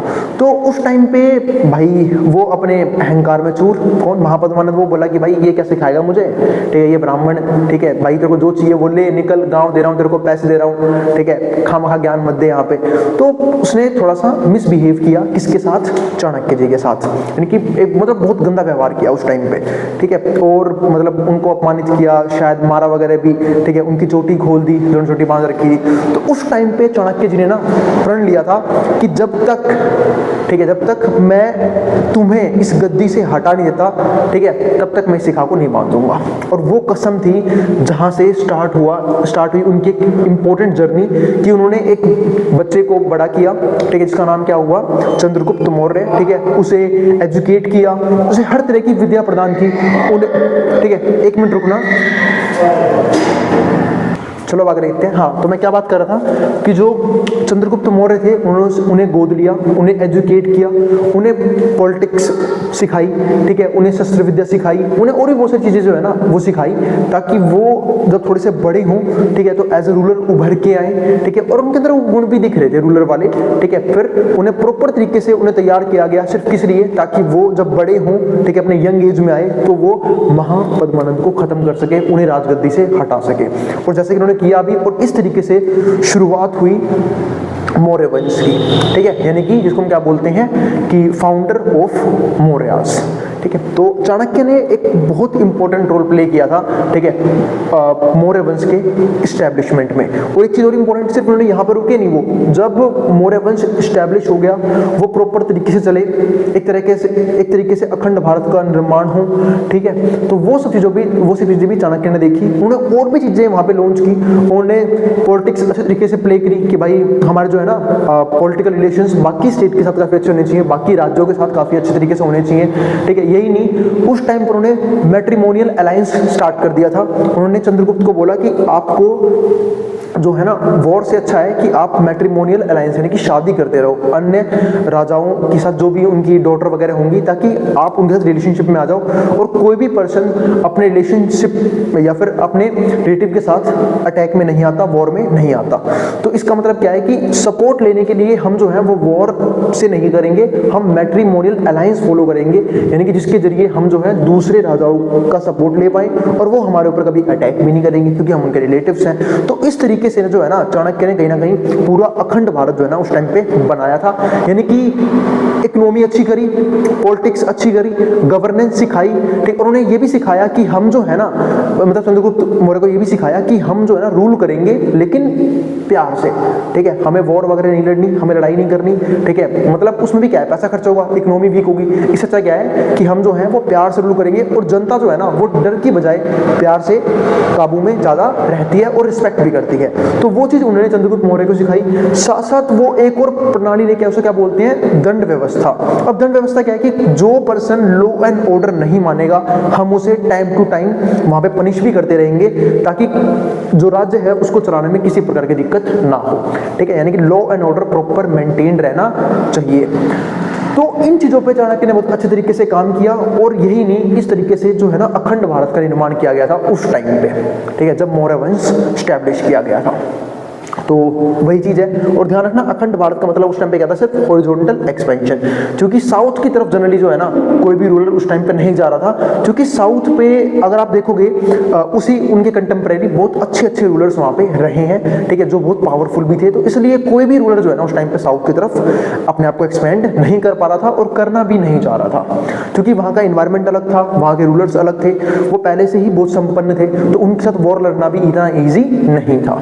तो इसलिए सबके सब जो है ना हॉरिजॉन्टल एक्सपेंशन की तरफ फोकस कर रहे थे। तो इस तरीके से एक स्टोरी रही है कौटिल्य की और चाणक्य की, ठीक है, जिन्होंने क्या किया, सिर्फ इकोनॉमिक्स ही नहीं, पॉलिटिक्स भी सिखाई, गवर्नेंस भी सिखाई, और बहुत सी टैक्सेशन पॉलिसी भी लगाई। क्योंकि देखो टैक्सेशन, मैंने आपको जब शुरुआत की थी तभी बताया था कि टैक्सेशन आज का काम नहीं है, वो बहुत पुराने टाइम चलता आता है। क्योंकि जब राजा भी कंट्रोल करता है, एडमिनिस्ट्रेशन करता है अपने राज्य के अंदर, तो उसे भी फंड की जरूरत पड़ती है। वो भी जब मंत्री वगैरह रखेगा, उसकी सभा में जो भी लोग होंगे उनको सैलरी देनी पड़ेगी, यानी कि पैसे देने पड़ेंगे, ठीक है। तो ऐसे केसेस में उन्हें भी टैक्स की जरूरत पड़ती है। तो जो यहाँ पे चाणक्य थे, जो कि मंत्री थे उस टाइम पे, ठीक है, किनके, चंद्रगुप्त मौर्य के, वो उन्हें समझा रहे थे कि टैक्स किस तरीके से लगाया जाता है, किन किन लोगों पे टैक्स लगना चाहिए, कैसे कैसे टैक्स लगाया जाएगा। तो उस तरीके से क्या होगा कि जो हमारे पास पैसा आएगा और उस पैसे को हम लोक कल्याण में यूज कर सकते हैं, यानी कि सोशल वेलफेयर के पर्पज के लिए यूज कर सकते हैं, ताकि लोगों का वेलफेयर हम वहां पे कर सके, ठीक है। तो इस तरीके से कहीं ना कहीं जो चाणक्य है, ठीक है, वो एक तरह से टैक्स लॉज भी वहां पे क्रिएट करते हैं, यानी कि इकोनॉमी तो अच्छी करते ही हैं, टैक्स लॉज भी क्रिएट करते हैं, पॉलिटिकल अलायंस भी बनाने में हेल्प करते हैं, और गवर्नेंस में भी हेल्प करते हैं। हर तरीके से कहीं ना कहीं वो सिक्योर रखते हैं किसको, चंद्रगुप्त मौर्य को और एम्पायर को। अब थोड़ा सा इसके बारे में और अच्छे से पढ़ लेते हैं। लर्निंग फ्रॉम कौटिल्यास टैक्सेशन पॉलिसी, कि कौटिल्य टैक्सेशन पॉलिसी हम क्या क्या समझ सकते हैं। क्योंकि देखो इन्होंने और ही बहुत सी चीजें दी, उनके बारे में स्टडी नहीं करना, क्योंकि हम पढ़ क्या रहे हैं यहाँ पे, इनकम टैक्स लॉस, यानी कि टैक्स लॉस पढ़ रहे हैं। जब टैक्स लॉ पढ़ रहे हैं तो हम सिर्फ और सिर्फ यहाँ पे उनके कंसेप्ट के अंदर टैक्स वाली बातों पे फोकस ज्यादा करेंगे। बाकी मैंने आपको ब्रीफ में एक स्टोरी इनको समझाई थी कि चाणक्य ने किस तरीके से बाकी चीजें भी क्रिएट यहाँ पे की थी। अब learning from Kautilya taxation policy, Kautilya also known as Chanakya, इनको हम चाणक्य के नाम से भी जानते हैं, was a renowned ancient Indian economist, और एक जाने पहचाने इंडियन इकोनॉमिस्ट रहे हैं, ये फिलोसोफर भी हैं and statesman who authored the अर्थशास्त्र, जिन्होंने अर्थशास्त्र वहां पे लिखी थी। A comprehensive treatise on politics, politics के बारे में बताया, इकोनॉमिक्स के बारे में बताया और गवर्नेंस के बारे में बताया। यानी कि इन्होंने सिर्फ अर्थशास्त्र में सिर्फ ये नहीं कि पैसे के बारे में समझाया, इकोनॉमी के बारे में समझाया, टैक्स के बारे में समझाया, इन्होंने यहाँ पे पॉलिटिक्स के बारे में भी समझाया है और गवर्नेंस के बारे में भी समझाया है। In this section we delve into Kautilya's taxation policy, और इस सेक्शन में हम सिर्फ और सिर्फ बात करेंगे कौटिल्य की टैक्सेशन पॉलिसीज के बारे में as outlined in the Arthashastra and analyze their relevance into modern taxation system, और इसको कहीं ना कहीं हम जो है समझेंगे मॉडर्न टैक्सेशन सिस्टम से रिलेट करते हुए। यानी कि क्योंकि देखो पुरानी चीज़ें पुरानी थी, अब उस टैक्सेशन में हमें कुछ ना कुछ चेंजेस करने पड़े, और वो भी नए टाइम के अकॉर्डिंग, तो उसको एनालाइज करते हुए हम नई टैक्सेशन पॉलिसी को भी समझेंगे, ठीक है, यानी कि रिलेट करते हुए चलेंगे। By examining Kautilya's principles of taxation draw valuable insight and lessons for contemporary tax policies and practices. तो जब हम टैक्सेशन की पॉलिसीज को समझेंगे जो कौटिल्य ने दी थी, ठीक है, तब हम यहाँ पे अगर पाएंगे कुछ चीजें समझ पाएंगे उस टाइम के टैक्स पॉलिसीज को लेके और प्रैक्टिसेस को लेके। इसके बाद क्या आता है, ओवरव्यू ऑफ कौटिल्य चाणक्य। हम ओवरव्यू समझते हैं कौटिल्य का और चाणक्य का। Kautilya profound impact on the course of Indian civilization and governance. जो कौटिल्य है, ठीक है, उनका एक अच्छा खासा इंपैक्ट रहा, एक तो इंडियन सिविलाइजेशन के ऊपर, दूसरा गवर्नेंस के ऊपर। Is unparalleled with his legacy enduring through the ages believed to have lived during the Maurya empire. यानी कि जब तक मौर्य एम्पायर चला और आज भी हम उनकी पॉलिसी को यूज करते हैं। क्यों? क्योंकि उस टाइम पे जो मौर्य एम्पायर है और जो भारत है वो ज़्यादा फ्लरिश कर रहा था सिर्फ इनकी पॉलिसीज की वजह से, चाहे वो पॉलिटिक्स की हो, चाहे वो इकोनॉमी की हो, चाहे वो टैक्स की हो। तो उन चीज़ों को हम आज भी इसलिए यूज करते हैं क्योंकि इन्होंने उस टाइम पे हर एक चीज़ को बहुत अच्छे तरीके से हैंडल किया था। Kautilya influence transcended his lifetime, leaving an indelible mark on the fabric of Indian society and shaping the trajectory of governance and political thought. और यही नहीं, जो कौटिल्य थे उन्होंने अपनी पूरी जिंदगी यहाँ पे डिवोट कर दी कि कैसे वो इंडियन सोसाइटी को और ज़्यादा बेहतर कर सकते हैं, इकोनॉमी के नाम पे, ठीक है, या फिर पॉलिटिक्स के नाम पे, गवर्नेंस के नाम पे, ताकि जनता को और ज़्यादा सहूलियत हो। और जैसे कि मैंने पहले ही बताया कि इन्होंने चाणक्य ने चंद्रगुप्त मौर्य को ये सिखाया था कि हमें रूल करना है बट एक अच्छे तरीके से, क्योंकि रूलर्स तो पास्ट में भी आए हैं लेकिन उन्होंने जनता को सिर्फ लूटा है, जनता को कुछ नहीं दिया, उनका सारा पैसा सिर्फ और सिर्फ अपनी अय्याशी में खर्च किया है। जैसे कि फॉर एग्जांपल हम बात कर रहे थे महापद्मानंद की और उसके बेटे धनानंद की, ठीक है, अगर हम दोनों की बात करते हैं तो उन्होंने सारा पैसा जो जनता से इकट्ठा किया था वो सिर्फ अपनी आर्मी बिल्ड करने में, अपने आप को स्ट्रॉन्ग करने में या फिर अपनी अय्याशियों में खर्च किया था, ना कि जनता के वेलफेयर में। लेकिन हमें वो पैसा खर्च करना जनता के वेलफेयर में, ताकि जनता क्या रहे, खुश रहे, ठीक है। तो अब आगे समझते हैं हिज सेमिनल वर्क। जब हम सेमिनल वर्क को स्टडी करते हैं उनके, the Arthashastra stands as a testament to his intellectual process.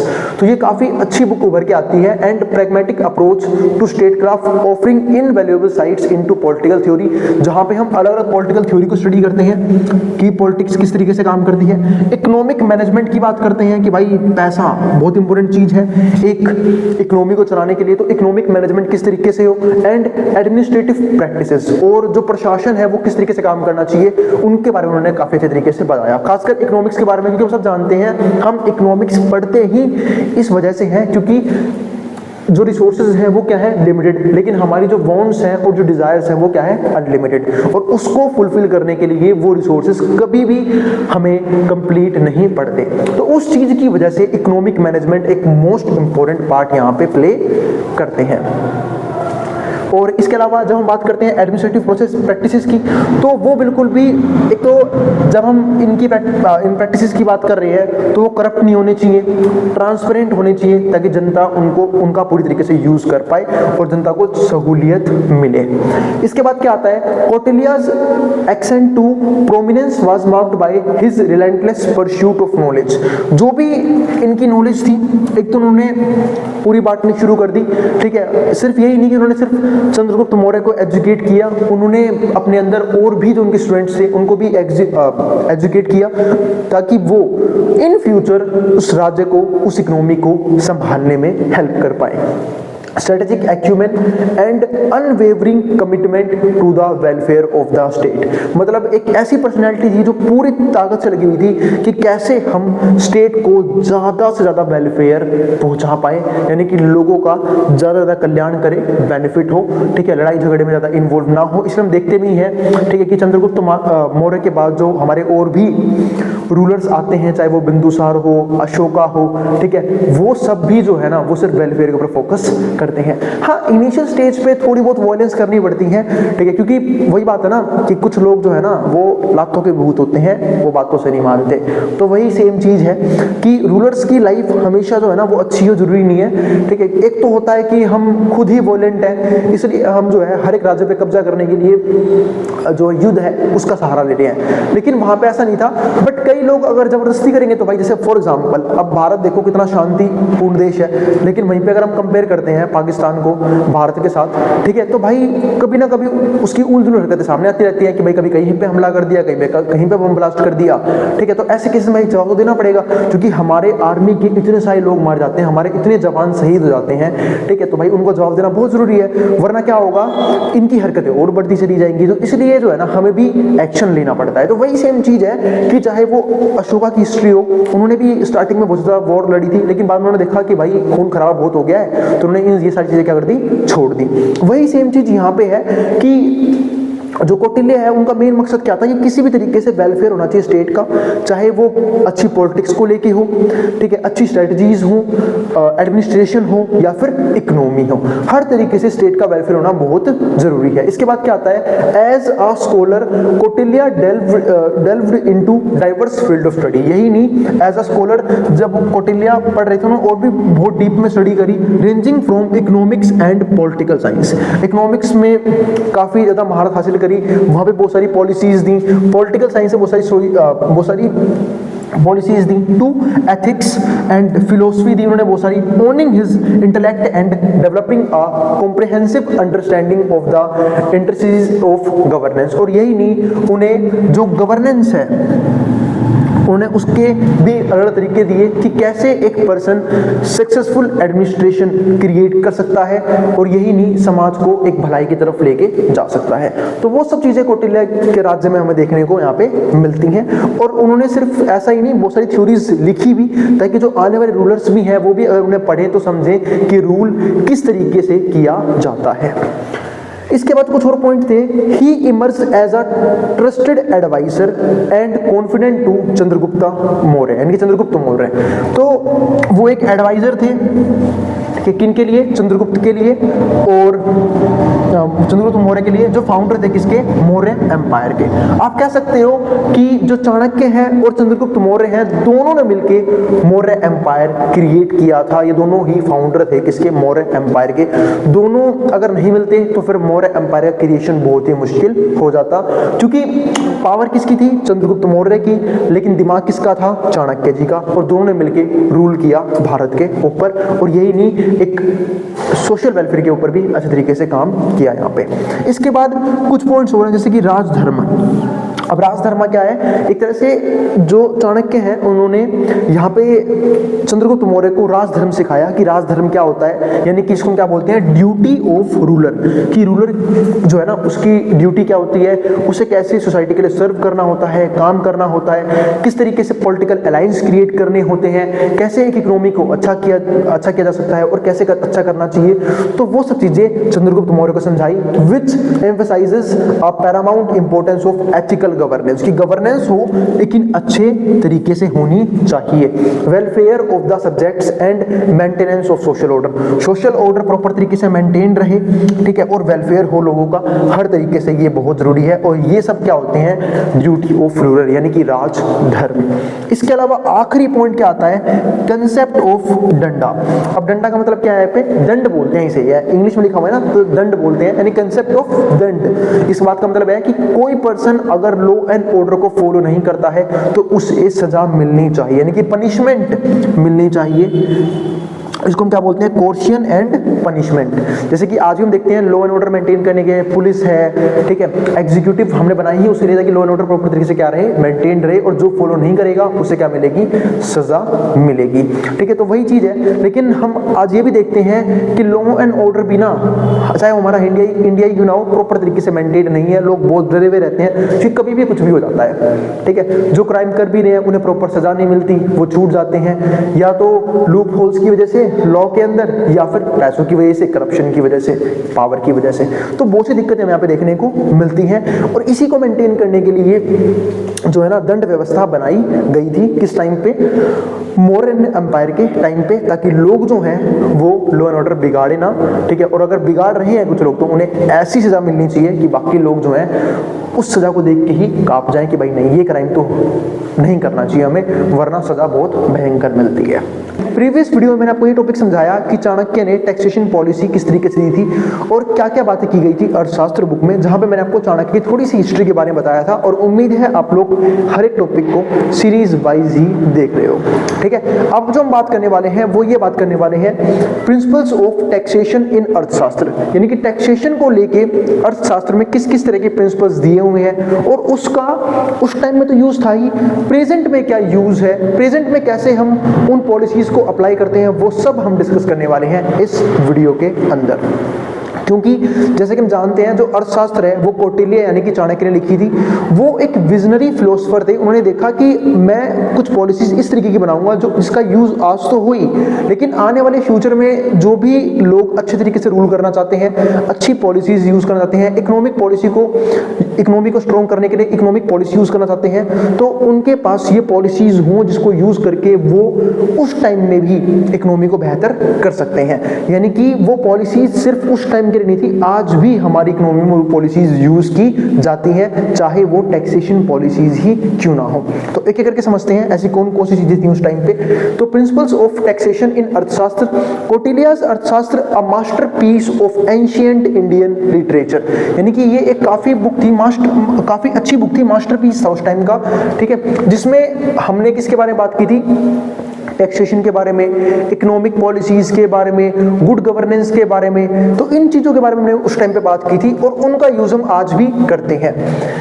Of ancient Indian literature provides insights into governance, economics and taxation. तो उसका जो हम यूज करते हैं वो गवर्नेंस के लिए भी करते हैं, इकोनॉमिक्स के लिए भी यूज करते हैं और टैक्सेशन को लेके भी यूज करते हैं। Kautilya's Chanakya articulated a comprehensive framework for taxation, इन्होंने एक अच्छा फ्रेमवर्क तैयार किया था सिर्फ किसके लिए, टैक्सेशन के लिए, that balanced the needs of state, जो भी नीड्स उस टाइम पे स्टेट की होगी उसे बैलेंस कर पाएंगी ऐसा टैक्सेशन सिस्टम। क्योंकि हम सब जानते हैं टैक्स लेने का मेन मोटिव ये होता है कि जो गवर्नमेंट है वो सोशल वेलफेयर के लिए बहुत सारे खर्चे करती है। अब उन खर्चों के लिए क्या चाहिए, रिवेन्यू चाहिए। जैसे पुराने टाइम में राजा होते थे, अब राजा भी अपने सभा के अंदर बहुत सारे मंत्रियों को रखते हैं, उनकी सैलरी देनी होती है, ठीक है। यही नहीं, जो और भी सोशल वेलफेयर का काम होता है उसके लिए पैसा लगता है, प्रोटेक्शन के लिए पैसा लगता है, सेना के ऊपर खर्चा किया जाता है। सारा पैसा कहाँ से आएगा, वो सारा पैसा आएगा टैक्स के थ्रू। तो जो हमारे इकोनॉमिस्ट से उस टाइम के कौटिल्य और चाणक्य, ठीक है, उन्होंने ऐसी पॉलिसीज बनाई जिससे जो प्रजा है उसके ऊपर टैक्स बर्डन भी ना पड़े और जो इकोनॉमी है या फिर जो एम्पायर है वो अच्छे तरीके से रन भी करता रहे। तो वही चीज हम यहाँ पे देखते हैं। तो that balance the needs of state with welfare of citizens, यानी कि जो नीड्स है स्टेट की वो भी फुलफिल होंगी और जो वेलफेयर सिटीजन का वो भी होगा, यानी कोई भी सिटीजन एक्सप्लॉइट वहां पे नहीं किया जाएगा। अब इसमें सबसे पहला पॉइंट पता है क्या आता है, इक्विटेबल टैक्सेशन। इक्विटेबल टैक्सेशन का मतलब क्या है कि जो टैक्सेशन है वो सबके ऊपर लगेगा। ऐसा कोई नहीं है जिसको टैक्स में रिबेट मिलेगी जो टैक्स से बच जाएगा, नहीं। जिसके पास इनकम है, ठीक है, जिसके पास रिसोर्सेज हैं उसको टैक्स पे करना होगा ताकि किसी भी समाज के तबके के ऊपर टैक्स का बर्डन ना पड़े, यानी कि टैक्स देना सबकी जिम्मेवारी होती थी। इसको क्या बोलते हैं यहाँ पे, इक्विटेबल टैक्सेशन, कि टैक्स सबको ही पे करना पड़ेगा। और वहां पे भी हम क्या देखते थे, प्रोग्रेसिव टैक्सेशन, यानी कि जिसकी जितनी इनकम उसको उतना ज्यादा टैक्स देना पड़ेगा ताकि सोसाइटी के वेलफेयर में उसके पैसे को ज्यादा यूज किया जा सके। और एक तरह से हम इसका एक और तरीके से यूज कर पाएंगे, वो क्या कि यहाँ पे जो इनइक्वालिटी है ना वो क्या हो जाएगी, खत्म हो जाएगी। क्योंकि जब कोई पर्सन रिच है, उसके पास ज़्यादा पैसा है, तो अगर उससे हम ज़्यादा टैक्स ले लेंगे तो उसके पास पैसा क्या हो जाएगा, कम हो जाएगा। तो इस तरीके से इनइक्वालिटी जो है ना वो भी कंट्रोल में रहती है। वही चीज़ हम यहाँ पे देखते हैं इक्विटेबल टैक्सेशन वाले पॉइंट में। Tax burden is distributed Fairlie. इसी को क्या बोलते हैं कि टैक्स बर्डन जो है ना वो डिस्ट्रीब्यूट क्या होता है, Fairlie among different segments of society. Society के अलग अलग सेगमेंट्स के अंदर रिकॉग्नाइज्ड द इंपॉर्टेंस, अच्छा एक minute, based on their ability to pay. और ध्यान रखना ये भी पॉइंट काफी इंपॉर्टेंट है कि सोसाइटी में टैक्सेशन को हम डिस्ट्रीब्यूट तो करते हैं फेयरली, लेकिन किसके अकॉर्डिंग, देयर एबिलिटी टू पे, यानी कि कौन कितनी पेमेंट कर सकता है। अगर किसी की इनकम कम है तो उससे टैक्स कम लिया जाएगा, किसी के पास रिसोर्सेज ज्यादा है तो उसके पास उससे टैक्स ज्यादा लिया जाएगा।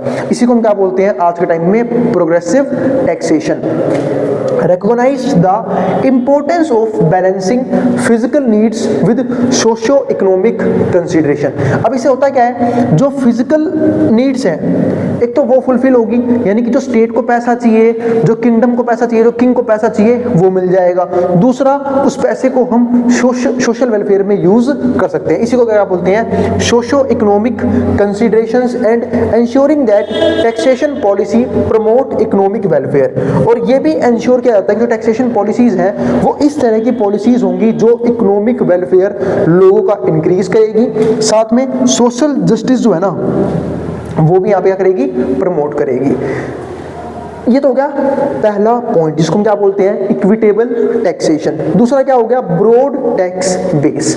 इस पॉइंट का मतलब ये होता है कि जो उस टाइम पे टैक्सेशन पॉलिसी होती थी उसमें हम ब्रॉड टैक्स पॉलिसी को फॉलो करते थे, यानी कि डाइवर्सिफिकेशन ऑफ टैक्सेशन, यानी कि कोई भी किंगडम, कोई भी किंग, कोई भी गवर्नमेंट जो है ना वो किसी एक पर्टिकुलर टाइप ऑफ टैक्स पे डिपेंडेंट नहीं रहेगी, मल्टीपल टैक्सेशन लगाया जाएगा, यानी कि लैंड रेवेन्यू पे टैक्स, ट्रेड पे टैक्स, इंपोर्ट एक्सपोर्ट पे टैक्स, इनकम पे टैक्स।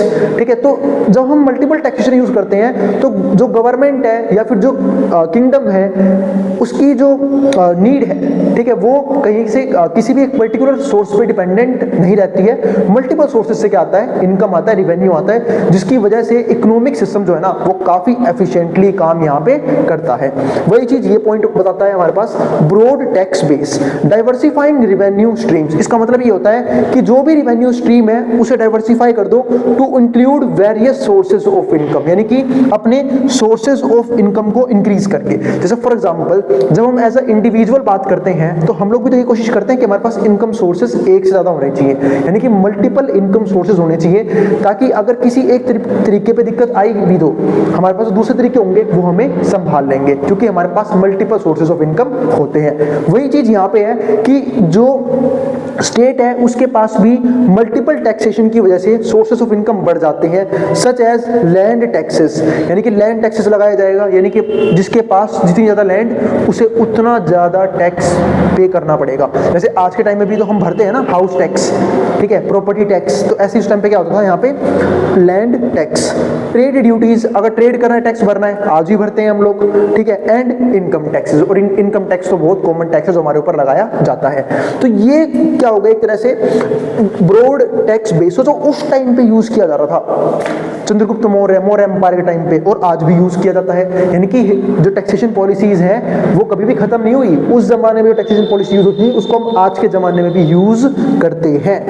इसके बाद क्या आता है अगला पॉइंट, एफिशिएंट एडमिनिस्ट्रेशन, यानी कि जो एडमिनिस्ट्रेशन है वो एफिशिएंटली क्या करेगा, काम करेगा। अब वो कैसे करेगा वो समझते हैं। Prescribed measures to prevent tax evasion, यानी कि ऐसे तरीके बनाए गए जिसके जरिए जो टैक्स इवेजन हो वो कम से कम हो, लोग करप्शन ना करें, and abuse of power bye tax officials. और ये भी चीज जरूरी था कि जो टैक्स ऑफिशियल्स हैं, यानी कि जो भी ऑफिसर्स हैं जिनका काम क्या होता है टैक्स कलेक्ट करना, वो किसी भी तरह का पावर का अपना मिसयूज ना करें जिसके जरिए ऐसा हो कि लोग जो है वो टैक्स देना बंद कर दें या फिर करप्शन करना शुरू कर दें। तो वो चीज भी काफी इंपॉर्टेंट थी, thereby upholding the integrity of taxation system, ताकि टैक्सेशन सिस्टम जो है प्रॉपर तरीके से काम कर पाए। इसी को बोलते हैं एफिशिएंट एडमिनिस्ट्रेशन, यानी कि फुल्ली कंट्रोल। ऐसा ना हो कि ट्रांसपेरेंसी खत्म हो जाए। तो वो चीजें भी काफी इंपॉर्टेंट यहाँ पे हमें देखने को मिली चाणक्य के टाइम पे। अब यहाँ पे एक नोट भी है, कौटिल्यस एम्फेसिस ऑन ट्रांसपेरेंसी। जो कौटिल्य थे उनका एम्फेसिस ट्रांसपेरेंसी के ऊपर। अब ट्रांसपेरेंसी का मतलब क्या है कि जो भी ट्रांजैक्शंस हो रही हैं स्टेट के बीच में और आम जनता के बीच में, यानी कि इंडिविजुअल्स के बीच में, पीपल्स के बीच में, वो प्रॉपर तरीके से ट्रांसपेरेंट रहनी चाहिए, ताकि लोगों को ये ना लगे कि जो गवर्नमेंट है या फिर जो किंग है वो पैसा ले रहा है, लेकिन दिक्कत क्या है कि वो हमारे वेलफेयर पे खर्च नहीं कर रहा, अपनी अय्याशियों में, लड़ाइयों में या फिर बाकी चीजों में खर्च कर रहा है। तो ऐसा लोगों को नहीं लगना चाहिए। इसके लिए ट्रांसपेरेंसी होना टैक्सेशन सिस्टम में बहुत जरूरी हो जाता है। इसके अलावा अकाउंटेबिलिटी वो होना ही बहुत जरूरी है, यानी कि जो किंग जो टैक्स ले रहा है उसकी जिम्मेवारी बनती है उस पैसे को अच्छे तरीके से खर्च करे। तो अकाउंटेबिलिटी भी मोस्ट इंपोर्टेंट है। And integrity in tax administration reflects the his commitment to good governance. और ये एक तरीका होता है गुड गवर्नेंस का कि आप अच्छे तरीके से कंट्रोल कर रहे हो और रूल कर रहे हो एक राज्य के ऊपर, एक स्टेट के अंदर। एंड रूल ऑफ लॉ, इसको बोलते हैं रूल ऑफ लॉ, यानी कि कानून के साथ जो है ना, कानून के तरीके से रूल वहां पे किया जा रहा है, इसको बोलते हैं रूल ऑफ लॉ। इसके बाद इंसेंटिव्स फॉर कंप्लायंस। इस बात का मतलब ये होता है कि जो भी लोग टैक्स पे कर रहे हैं उन्हें मोटिवेट करो टैक्स पे करने के लिए। उन्हें टाइम टाइम पे आप एक तरीके से छूट दे सकते हो, सब्सिडीज प्रोवाइड कर सकते हो, इंसेंटिव पे कर सकते हो, जिसके चक्कर में क्या होगा, जो टैक्स पेयर है वो मोटिवेट होंगे, वो टैक्स देंगे। और कई बार क्या होता है ना कि जब गवर्नमेंट या फिर जो किंग है अगर वो करप्शन दिखाता है, वो प्रॉपर तरीके से सोशल वेलफेयर पे खर्च नहीं करता पैसे को, फाइनेंसेस को, रिवेन्यू को, तो ऐसे केसेस में पता है क्या होता है कि जो लोग है ना उनका टैक्स पे करने का मन नहीं करता। वो चीजें नहीं होनी चाहिए, यानी कि टाइम टू टाइम उन्हें मोटिवेट किया जाना चाहिए कि लोग जो है वो और ज्यादा ज्यादा टैक्स भरे, ताकि उस पैसे को सोसाइटी के और इकोनॉमिक वेलफेयर पे खर्च किया जा सके। तो psychological and economic factor that influence tax payer behaviour. ऐसे बहुत से साइकोलॉजिकल और इकोनॉमिक फैक्टर होते हैं जो टैक्स पेयर को इन्फ्लुएंस करते हैं, उनके बिहेवियर को इन्फ्लुएंस करते हैं। And propose a mix of rewards, यही नहीं एक मिक्स ऑफ रिवॉर्ड देने चाहिए, सैंक्शंस देने चाहिए टू एनकरेज वॉलंटरी कंप्लायंस, ताकि जो भी लोग अब इच्छा से टैक्स भर रहे हैं वो और ज्यादा टैक्स भरे, मोटिवेट रहे। हम ऐसा ऐसे बहुत से पर्सन्स को देखते भी हैं आज के टाइम में भी जो अपनी खुशी से इनकम टैक्स भरते हैं, ठीक है, और बिल्कुल भी टैक्स इवेजन की तरफ नहीं जाते और ज्यादा टैक्स भरते हैं, ताकि लोग जो है वो मोटिवेट हों, ठीक है, और ज्यादा मोटिवेट हों और सोसाइटी के वेलफेयर के लिए पैसा खर्च किया जा सके। और वो कब होगा, जब ट्रांसपेरेंसी मौजूद होगी सिस्टम के अंदर, ट्रांसपेरेंसी और साथ साथ अकाउंटेबिलिटी यानी कि जिम्मेवारी। इसके बाद क्या आता है अगला point, relevance to modern taxation system, यानी कि जो हमारे पास ये पुराना सिस्टम था उसका मॉडर्न टैक्सेशन सिस्टम्स में क्या यूज है, क्या रेलेवेंस है, वो समझते हैं। Kautilya Chanakya was a visionary economist, ये एक विजनरी इकोनॉमिस्ट है। विजनरी इकोनॉमिस्ट यानी कि जो दूर की सोचते हैं, ठीक है, philosopher and statesman whose principles of taxation as outlined in the Arthashastra. उनके जो प्रिंसिपल्स थे वो कहां पे लिखे गए थे, अर्थशास्त्र में लिखे गए थे। Continue to resonate in modern times, जिसको हम आज के टाइम में भी यूज करते हैं। ये कुछ पॉइंट्स हैं जब हम यूज करते हैं आज भी, जैसे इक्विटी इन टैक्सेशन, कि भाई टैक्स भरना सबकी जिम्मेवारी है, ताकि किसी भी एक पर्टिकुलर तबके पे समाज के या फिर किसी भी एक पर्टिकुलर ग्रुप पे टैक्स का बर्डन ना पड़े, इसलिए टैक्स का इक्विटेबल डिस्ट्रीब्यूशन होना बहुत जरूरी है, जिसको हम क्या बोलते हैं, इक्विटी इन टैक्सेशन। दूसरा प्रोग्रेसिव टैक्सेशन, जिसके पास जितना ज्यादा पैसा उस पर उतना ही ज्यादा टैक्स लगाया जाएगा, ताकि इनइक्वालिटी उतनी ज्यादा क्या हो, कम हो जाए। दूसरा टैक्स का बर्डन लोगों के ऊपर क्या हो जाए, कम हो जाए, ठीक है। तो इक्विटी ऑफ टैक्सेशन। दूसरा ब्रॉड टैक्स बेस, आज भी आप देखोगे तो मेनली दो तरह के टैक्स हम भरते हैं, एक डायरेक्ट, दूसरा इनडायरेक्ट। डायरेक्ट टैक्स जो हमारी इनकम पे लगाया जाता है, जिसको हम क्या बोलते हैं, प्रोग्रेसिव टैक्सेशन, जिसकी जितनी ज्यादा इनकम उसको उतना ज्यादा टैक्स भरना होगा। दूसरा इनडायरेक्ट टैक्स, जो आज हम जब इंडिया में बात करें तो जीएसटी हम भरते हैं, है ना, गुड्स एंड सर्विसेज टैक्स। इसके अलावा भी और बहुत से रिवेन्यू सोर्स है टैक्स के थ्रू, किसके पास, गवर्नमेंट के पास। हम टोल टैक्स भरते हैं, रोड टैक्स भरते हैं, व्हीकल लेते हैं तो व्हीकल के ऊपर टैक्स भरते हैं। इनके मल्टीपल टैक्सेशन हमारे ऊपर लगाए जाते हैं, जो क्या होता है, एक तरह से ब्रॉड टैक्स बेस, जो गवर्नमेंट का रिवेन्यू सोर्स इंक्रीज करती है, ठीक है। तो ये हो गया दूसरा पॉइंट। तीसरा पॉइंट क्या होता है, एफिशिएंट एडमिनिस्ट्रेशन। फिर से वही पॉइंट आ गया कि यहाँ पे लोगों को मोटिवेट किया जाना, वो तो हम अगले पॉइंट पे पढ़ेंगे। एफिशिएंट एडमिनिस्ट्रेशन का मतलब क्या होता है कि टैक्सेशन सिस्टम में प्रॉपर तरीके से जो है ना करप्शन वगैरह नहीं होना चाहिए, ट्रांसपेरेंसी होनी चाहिए, ताकि लोग जो है वो खुद टैक्स भरना चाहें, उनके अंदर इच्छा है टैक्स भरने की, क्योंकि जो गवर्नमेंट है वो सोशल वेलफेयर के लिए उस पैसे को सही तरीके से खर्च कर रही है। और यही एक रीजन है कि ना लोग जो है वो टैक्स पे करते हैं, क्योंकि जब गवर्नमेंट खुद से ही पैसा खर्च करना चाहेगी, खुद से ही सारी फैसिलिटीज देगी, तो जो लोग हैं वो ही मोटिवेट होंगे टैक्स भरने की तरफ, यानी कि क्योंकि उन्हें अच्छी फैसिलिटीज मिल रही है एंजॉय करने के लिए। लेकिन वहीं पर अगर हम करप्शन देखते हैं किसी इकोनॉमी के अंदर कि जो गवर्नमेंट है वो टैक्स ले जरूर रही है लेकिन प्रॉपर तरीके से खर्च नहीं कर रही लोगों के ऊपर, तो ऐसी इकोनॉमी में कोई भी पर्सन टैक्स भरना प्रेफर नहीं करता। तो वही चीज यहाँ पे है, जो पॉइंट बनता है किसका, एफिशिएंट एडमिनिस्ट्रेशन का। इसके बाद फोर्थ पॉइंट क्या आता है, इंसेंटिव्स फॉर कंप्लायंस। इसका मतलब आपको ऊपर एक्सप्लेन कर ही चुका हूं कि भाई जो लोग टैक्स भर रहे हैं उन्हें time to time reward provide करना, सैंक्शंस देना, सब्सिडीज देना, वो सब काम किसका है, गवर्नमेंट का है, ताकि लोग जो है और ज्यादा मोटिवेट हो टैक्स भरने की तरफ। फिफ्थ पॉइंट, ट्रांसपेरेंसी होनी चाहिए सिस्टम के अंदर कि टैक्स कैसे आ रहा है और उस टैक्स के पैसे को कहां कहां खर्च किया जाता है, वो चीज होना बहुत जरूरी है। क्योंकि हम बहुत बार ऐसा देखते हैं इकोनॉमी के अंदर कि टैक्स का पैसा गवर्नमेंट कलेक्ट जरूर करती है बट प्रॉपर्ली वो खर्च नहीं किया जाता। हमें बहुत सारे फ्रॉड्स देखने को मिलते हैं, स्कैम्स देखने को मिलते हैं, जिस चीज की वजह से लोग जो हैं वो टैक्स भरना पसंद नहीं करते या फिर वो टैक्स को छुपाने की कोशिश करते हैं, बचाने की कोशिश करते हैं। तो ट्रांसपेरेंसी एंड अकाउंटेबिलिटी होना बहुत जरूरी है सिस्टम के अंदर। सिक्स्थ क्या आता है, इंटरनेशनल कोऑपरेशन। जब हम बात करते हैं इंटरनेशनल कोऑपरेशन की, यानी कि जो ट्रेड वगैरह पे टैक्स लगता है उसके लिए बहुत सारी ट्रीटीज बननी चाहिए ताकि इंटरनेशनल टैक्स सिस्टम भी हमारे टैक्स सिस्टम के साथ कोऑपरेट करे, प्रॉपर तरीके से साथ में चल पाए। और वो जब ही होगा जब ट्रांसपेरेंसी होगी और अकाउंटेबिलिटी होगी। ठीक है, तो ये हमारे कुछ पॉइंट्स थे, अभी भी कुछ पॉइंट डिस्कस करने बाकी हैं, तो इसलिए अभी चैप्टर खत्म नहीं हुआ है, कुछ टॉपिक्स और डिस्कस करेंगे, दो टॉपिक और हैं वो डिस्कस कर लेते हैं फटाफट, 7-10 मिनट में डिस्कस हो जाएंगे, उसके बाद ही ठीक है ये वीडियो और चैप्टर क्या होगा, फिनिश होगा। उससे पहले यहाँ तक का जिसको जो उतारना उतार ले, ठीक है। और अगर वीडियो पसंद आए तो वीडियो को लाइक भी कर देना और चैनल को सब्सक्राइब भी कर देना ऐसी वीडियोस के लिए। अभी जाना कहीं पे भी नहीं है, कुछ टॉपिक्स बाकी है और डिस्कस करने के बाद ही हम जो है इस वीडियो को फिनिश करेंगे, इस टॉपिक को फिनिश करेंगे। जिसको जो उतारना है यहाँ तक का उतार ले मैट्रॉन बोर्ड के सामने से।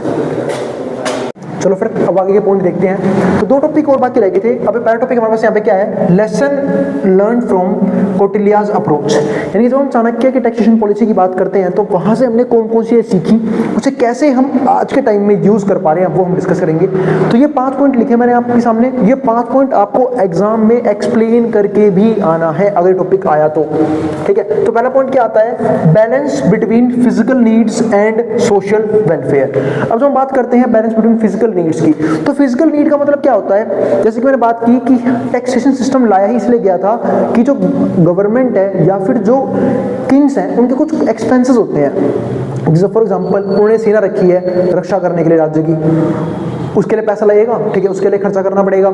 जो मिनिस्ट्रीज के अंदर मिनिस्टर्स होते हैं या फिर जो पुराने टाइम में, ठीक है, जो किंग्स के पास मंत्री वगैरह थे उनको सैलरी देनी है, उसके ऊपर खर्चा होगा। और भी बहुत सी पब्लिक फैसिलिटीज हैं जिसके लिए गवर्नमेंट को जो है खर्चा करना पड़ता है या फिर किंग्स को एक्सपेंसेस करने पड़ते हैं। तो पैसा कहाँ से आएगा, वो आएगा टैक्सेशन के जरिए। तो इसको बोलते हैं फिजिकल नीड्स, यानी कि जो भी पैसा चाहिए या तो गवर्नमेंट को या फिर रूलर को, वो पैसा टैक्सेशन के थ्रू आता है, उसी को बोलते हैं फिजिकल नीड्स। और उसी पैसे में से कुछ पैसा डिफेंस में यूज किया जाता है, एडमिनिस्ट्रेशन में यूज किया जाता है, और उसी में से कुछ पैसा सोशल वेलफेयर के लिए भी यूज किया जाता है। तो ये काम किसका होता है, एक रूलर का, कि वो बैलेंस बना के चले फिजिकल नीड्स के बीच में और सोशल वेलफेयर के बीच में, कि जो पैसा आया है, ठीक है, वही पैसा जो है ना सोशल वेलफेयर में खर्च भी किया जाना चाहिए, ताकि लोगों को लगे कि जो हमारा टैक्स है, जो भी टैक्स लिया गया है, उसका सही यूज हो रहा है। कई बार तो हम ऐसा देखते हैं कि जो बहुत सी गवर्नमेंट है इतनी करप्ट होती है कि वो पैसा सिर्फ और सिर्फ अपनी खुद की अयाशियों में लगा देते हैं। बहुत से किंग भी ऐसा करते थे पहले के टाइम में कि वो पैसा सिर्फ और सिर्फ उसका मिसयूज कर रहे थे, कोई भी सोशल वेलफेयर के लिए यूज कर ही नहीं रहे थे। तो ऐसा नहीं होना चाहिए अगर एक गुड गवर्नेंस चाहिए एक इकोनॉमी के अंदर। तो दूसरा पॉइंट हमारे पास यहाँ पे क्या आता है, इंपॉर्टेंस ऑफ टैक्स एडमिनिस्ट्रेशन, यानी कि जो भी टैक्स लेने का तरीका है वो बहुत ही इफेक्टिव और एफिशिएंट होना बहुत जरूरी है। यानी कि टैक्स एडमिनिस्ट्रेशन बहुत जरूरी है, जिसके लिए हम वर्ड यूज करते हैं ना, transparency, accountability, integrity taxation system के अंदर होना बहुत जरूरी है, ताकि लोगों को पता लगे कि उनका पैसा जा कहाँ रहा है, मतलब उनसे पैसा किस तरीके से लिया जा रहा है। दूसरी बात, उनका पैसा किन किन कामों में खर्च किया जा रहा है, क्या जो गवर्नमेंट है, जो रूलर है, वो अकाउंटेबल है भी या नहीं है, क्या उस टैक्स के पैसे को सही तरीके से यूज कर भी रही है या नहीं कर रही है। उसी की हम बात करते हैं यहाँ पे इंपॉर्टेंस ऑफ टैक्स एडमिनिस्ट्रेशन, कि टैक्स एडमिनिस्ट्रेशन यानी कि टैक्स का यूज प्रॉपर तरीके से होना चाहिए, टैक्स का मिस यूज नहीं होना चाहिए, करप्शन बिल्कुल भी नहीं होना चाहिए, तभी एक इकोनॉमी और एक गवर्नमेंट और एक इकोनॉमी अच्छे तरीके से काम कर सकती है। इसके बाद तीसरा पॉइंट हमारे पास यहाँ पे क्या आता है, एडेप्टेबिलिटी एंड फ्लेक्सिबिलिटी, यानी कि टैक्सेशन सिस्टम ऐसा नहीं होता कि रिजिड है, वो सोशो इकोनॉमिक कंडीशंस के हिसाब से होता है, यानी कि जब कंडीशंस चेंज होगी, जब भी इकोनॉमिक कंडीशंस बदलेंगी, टैक्सेशन सिस्टम भी चेंज होते रहेंगे। हमेशा टैक्स का रेट भी सेम नहीं होता, टैक्स का रेट भी चेंज किया जाता है सिर्फ इसलिए ताकि ये देखा जाए कि लोगों के हालात कैसे हैं, क्या लोग जो टैक्स का अमाउंट रखा हुआ है वो पे भी कर पाएंगे या नहीं कर पाएंगे। जैसे पहले के रूलर्स जो है ना, वो बहुत बेकार तरीके से लोगों को एक्सप्लॉइट करते थे टैक्सेशन सिस्टम के तरीके से, क्योंकि वो उनका ज्यादा सोर्स ऑफ रेवेन्यू सिर्फ कहां ले, खुद के पास रख लेते थे। जैसे कि आजकल क्या है कि टैक्सेशन सिस्टम में कितने परसेंट होते हैं टोटल रेवेन्यू का, 10%, 20%, 30%। पहले के जमाने में भाई लोग 50% टैक्स भरते थे, 50, 70% टैक्स। तो सोचो कि ज्यादातर रेवेन्यू का सोर्स जो है वो तो टैक्स के थ्रू गवर्नमेंट के पास चला गया, फिर रूलर के पास चला गया, तो लोग कैसे यूज करेंगे उस पैसे को, लोग कैसे गुजारा कर पाएंगे बाकी बचे हुए पैसे में, तो बहुत मुश्किल है। तो वो चीज जो है ना वो नहीं चाहिए, यानी कि एडेप्टेबिलिटी और फ्लेक्सिबिलिटी टैक्सेशन सिस्टम में हो, ये बहुत जरूरी है। ठीक है, इसके बाद फोर्थ पॉइंट क्या आता है, प्रमोशन ऑफ टैक्स कंप्लायंस, यानी कि अगर लोगों को मोटिवेट करना है कि वो टैक्स दें, तो इस बात का मतलब क्या है कि उन्हें हमें जो है ना रिवॉर्ड्स देने पड़ेंगे, वो उन लोगों को जो टैक्स भर रहे हैं, प्रॉपर तरीके से टैक्स भर रहे हैं, अपनी इनकम के अकॉर्डिंग टैक्स भर रहे हैं, तो तभी लोग जो है मोटिवेट होंगे। इसी को बोलते हैं प्रमोशन ऑफ टैक्स कंप्लायंस, यानी कि फोर्थ पॉइंट। इसके बाद फिफ्थ पॉइंट क्या आता है, ethical governance and rule of law. अब एथिकल गवर्नेंस और रूल ऑफ लॉ क्या बोलता है कि जो गवर्नमेंट है वो क्या होना चाहिए, एथिकल तरीके से काम करे, ये बहुत जरूरी है, यानी कि प्रॉपर तरीके से काम करे, यूं ना हो कि बिना लॉ के अपने तरीके से काम करती जा रही है, ऐसा ना हो। तो रूल ऑफ लॉ जो है ना वो बहुत जरूरी है, इसलिए तो हम बोलते हैं कि कॉन्स्टिट्यूशन बहुत जरूरी होता है एक इकोनॉमी को प्रॉपर तरीके से चलाने के लिए, यानी कि एक गवर्नमेंट को प्रॉपर तरीके से चलाने के लिए। बिना कॉन्स्टिट्यूशन के हम एक देश नहीं चला सकते, इसलिए जब हमारा भारत देश आजाद हुआ था सबसे पहला काम यही किया गया था कि एक अच्छा और इफेक्टिव कॉन्स्टिट्यूशन हो। इसी को बोलते हैं रूल ऑफ लॉ, कि लॉ के तरीके से काम होगा, अपनी मनमर्जी से कोई कुछ भी यहाँ पे नहीं कर सकता। ठीक है, तो ये 5 पॉइंट वो 5 पॉइंट है जो हमने कहां से देखे हैं, अर्थशास्त्र से, मतलब वो उतनी पुरानी बुक जो कौटिल्य यानी कि चाणक्य ने लिखी थी उससे हमने ये 5 रूल्स उठाए हुए हैं। इसके बाद अगले पॉइंट क्या आते हैं यहाँ पे, adaptation of present day tax practices, यानी कि प्रेजेंट डे में हम कौन कौन से टैक्स प्रैक्टिसेस यहाँ पे देखते हैं वो देख लेते हैं। तो ये भी 5 पॉइंट है। पहला, प्रोग्रेसिव टैक्सेशन, यानी कि जिसकी जितनी इनकम वो उतना ज्यादा टैक्स भरेगा, यानी कि जिसके पास जितना ज्यादा पैसा है वो उतना ज्यादा टैक्स भरेगा ताकि सोशल वेलफेयर इंक्रीज किया जा सके। दूसरा, इनइक्वालिटी को कम किया जा सके, वरना होगा क्या कि अमीर और ज्यादा अमीर होते चले जाएंगे और जो गरीब है वो और ज्यादा गरीब होते चले जाएंगे। तो इनइक्वालिटी को कंट्रोल करना भी बहुत जरूरी होता है एक अच्छी गवर्नमेंट के लिए और एक अच्छे इकोनॉमी के लिए, इसलिए प्रोग्रेसिव टैक्सेशन बहुत जरूरी माना जाता है। दूसरा पॉइंट क्या आता है, टेक्नोलॉजी ड्रिवन टैक्स एडमिनिस्ट्रेशन। जैसे हम आज जानते हैं कि जो टैक्स का एडमिनिस्ट्रेशन है, यानी कि करप्शन को रोकने के लिए गवर्नमेंट जो है वो क्या कर रही है, इफेक्टिव तरीके से टेक्नोलॉजी को अपडेट कर रही है या फिर अपना रही है, ताकि जो लोग हैं वो कम से कम फ्रॉड कर पाए। आजकल आप देखो कि कितना मुश्किल हो गया टैक्स छुपाना गवर्नमेंट से, क्योंकि गवर्नमेंट के पास हर ट्रांजैक्शन का रिकॉर्ड रहता है, क्योंकि जब से ऑनलाइन पेमेंट का सिस्टम आया है तब से सारी पेमेंट जो है ना जनरली किस में होती है, अकाउंट के थ्रू होती है। तो गवर्नमेंट के पास सारा रिकॉर्ड है कि एक पर्सन के पास कितना पैसा आ रहा है, कितना पैसा जा रहा है, ठीक है, कौन कौन सी एसेट्स हैं, सब कुछ रिकॉर्ड में है गवर्नमेंट के, जिसकी वजह से हम कह सकते हैं इसी को बोलते हैं टेक्नोलॉजी ड्रिवन टैक्स एडमिनिस्ट्रेशन। और यही नहीं, करप्शन धीरे धीरे और कम हो जाएगा। क्यों? क्योंकि जैसे जैसे ऑनलाइन पेमेंट बढ़ती चली जाएगी और जो कैश का काम है वो कम होता चला जाएगा, वैसे वैसे जो ट्रांसपेरेंसी है वो ज़्यादा बढ़ जाएगी और अकाउंटेबिलिटी भी बढ़ जाएगी, और टैक्स एडमिनिस्ट्रेशन या फिर जो अदर डिपार्टमेंट्स हैं उसमें भी करप्शन क्या हो जाएगा, बिल्कुल ही ना के बराबर रह जाएगा या फिर खत्म हो जाएगा। तो इसको बोलते हैं टेक्नोलॉजी ड्रिवन टैक्स एडमिनिस्ट्रेशन। हाँ, लेकिन बात एक यहाँ पे वो भी आती है कि लोग कुछ ना कुछ लूप होल्स ढूंढ ही लेते हैं फ्रॉड करने के, ठीक है, और तो वो चीज़ें भी गवर्नमेंट कर रही है कोशिश कि धीरे धीरे उन चीज़ों को भी हटा दें। लेकिन जो टैक्स एडमिनिस्ट्रेशन है उसमें अब टेक्नोलॉजी आ चुकी है और वो धीरे धीरे काम कर रही है कि किस तरीके से टैक्स को और इजी कर दिया जाए, टैक्स सिस्टम को और इजी बना दिया जाए, ताकि जो लोग हैं वो मोटिवेट होंगे। क्योंकि आधे लोग सिर्फ टैक्स इसलिए नहीं पे कर पाते क्योंकि टैक्स सिस्टम बहुत डिफिकल्ट है, जो समझना बहुत डिफिकल्ट है, उसको ईजी करने का काम यहाँ पे किया जा रहा है। तीसरा पॉइंट हमारे पास यहाँ पे क्या आता है, इंसेंटिव्स फॉर कंप्लायंस, यानी कि जो भी लोग टैक्स वगैरह भर रहे हैं, ठीक है, उनको इंसेंटिव मिलनी चाहिए। काफी बार इस पॉइंट के बारे में बात कर चुका हूं। इसका फोर्थ पॉइंट क्या आता है, सिंप्लीफिकेशन एंड ट्रांसपेरेंसी। अभी बात की थी मैंने इस पॉइंट की कि जो टैक्स सिस्टम है उसमें सिंप्लीफिकेशन का आना बहुत जरूरी है, यानी कि टैक्स सिस्टम इतना सिंपल होना चाहिए कि एक आम आदमी जो ज्यादा पढ़ा लिखा नहीं है वो भी टैक्स सिस्टम को समझ पाए, अपने टैक्स को पे कर पाए, टैक्स को भर पाए बिना किसी प्रॉब्लम के, बिना किसी दिक्कत के। तो इसी को बोलते हैं टैक्स सिंप्लीफिकेशन एंड ट्रांसपेरेंसी। का मतलब क्या है यहाँ पे कि सब कुछ जो है ना वो पता होना चाहिए, दिखना चाहिए लोगों को कि जो टैक्स का कितना पैसा कलेक्ट हो रहा है हर साल, और उसी टैक्स के पैसे में से कितना पैसा लोगों की वेलफेयर में खर्च किया जा रहा है, कितना पैसा डिफेंस में खर्च हो रहा है, और गवर्नमेंट की भी जिम्मेवारी बनती है कि वो बताए कि कितना पैसा कहां कहां पे लगाया गया है, ताकि फ्रॉड और करप्शन कम से कम हो पाए और लोगों का भरोसा बने अपनी इकोनॉमी के ऊपर, अपनी कंट्री के ऊपर। इसके बाद फिफ्थ पॉइंट क्या आता है, एंटी इवेजन मेजर्स। अब इस एंटी इवेजन मेजर का मतलब क्या है कि ऐसे कुछ मेजर्स, ऐसे कुछ तरीके आने चाहिए ताकि लोग जो हैं वो टैक्स को चोरी ना कर पाए, टैक्स को बचा ना पाए, ठीक है, और जिन पे जितना टैक्स बनता है वो टैक्स वो दे पाए। क्योंकि बहुत बार ऐसा देखा गया है कि सिस्टम के लूप होल्स की वजह से बहुत से लोग जिन्हें सही मायने में टैक्स भरना चाहिए वो टैक्स भरने से बच जाते हैं, ठीक है। इसको बोलते हैं एंटी इवेजन मेजर्स।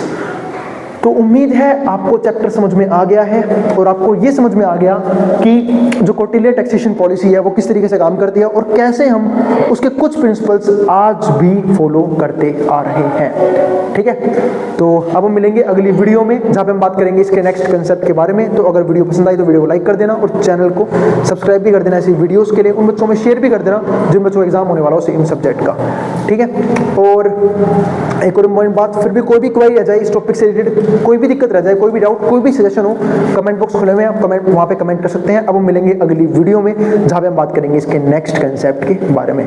नोट्स के लिए आप यहां पे व्हाट्सएप के नोट्स भी ले सकते हो, जिसको जो उतारना है उतार सकता है, मैं बोर्ड के सामने से।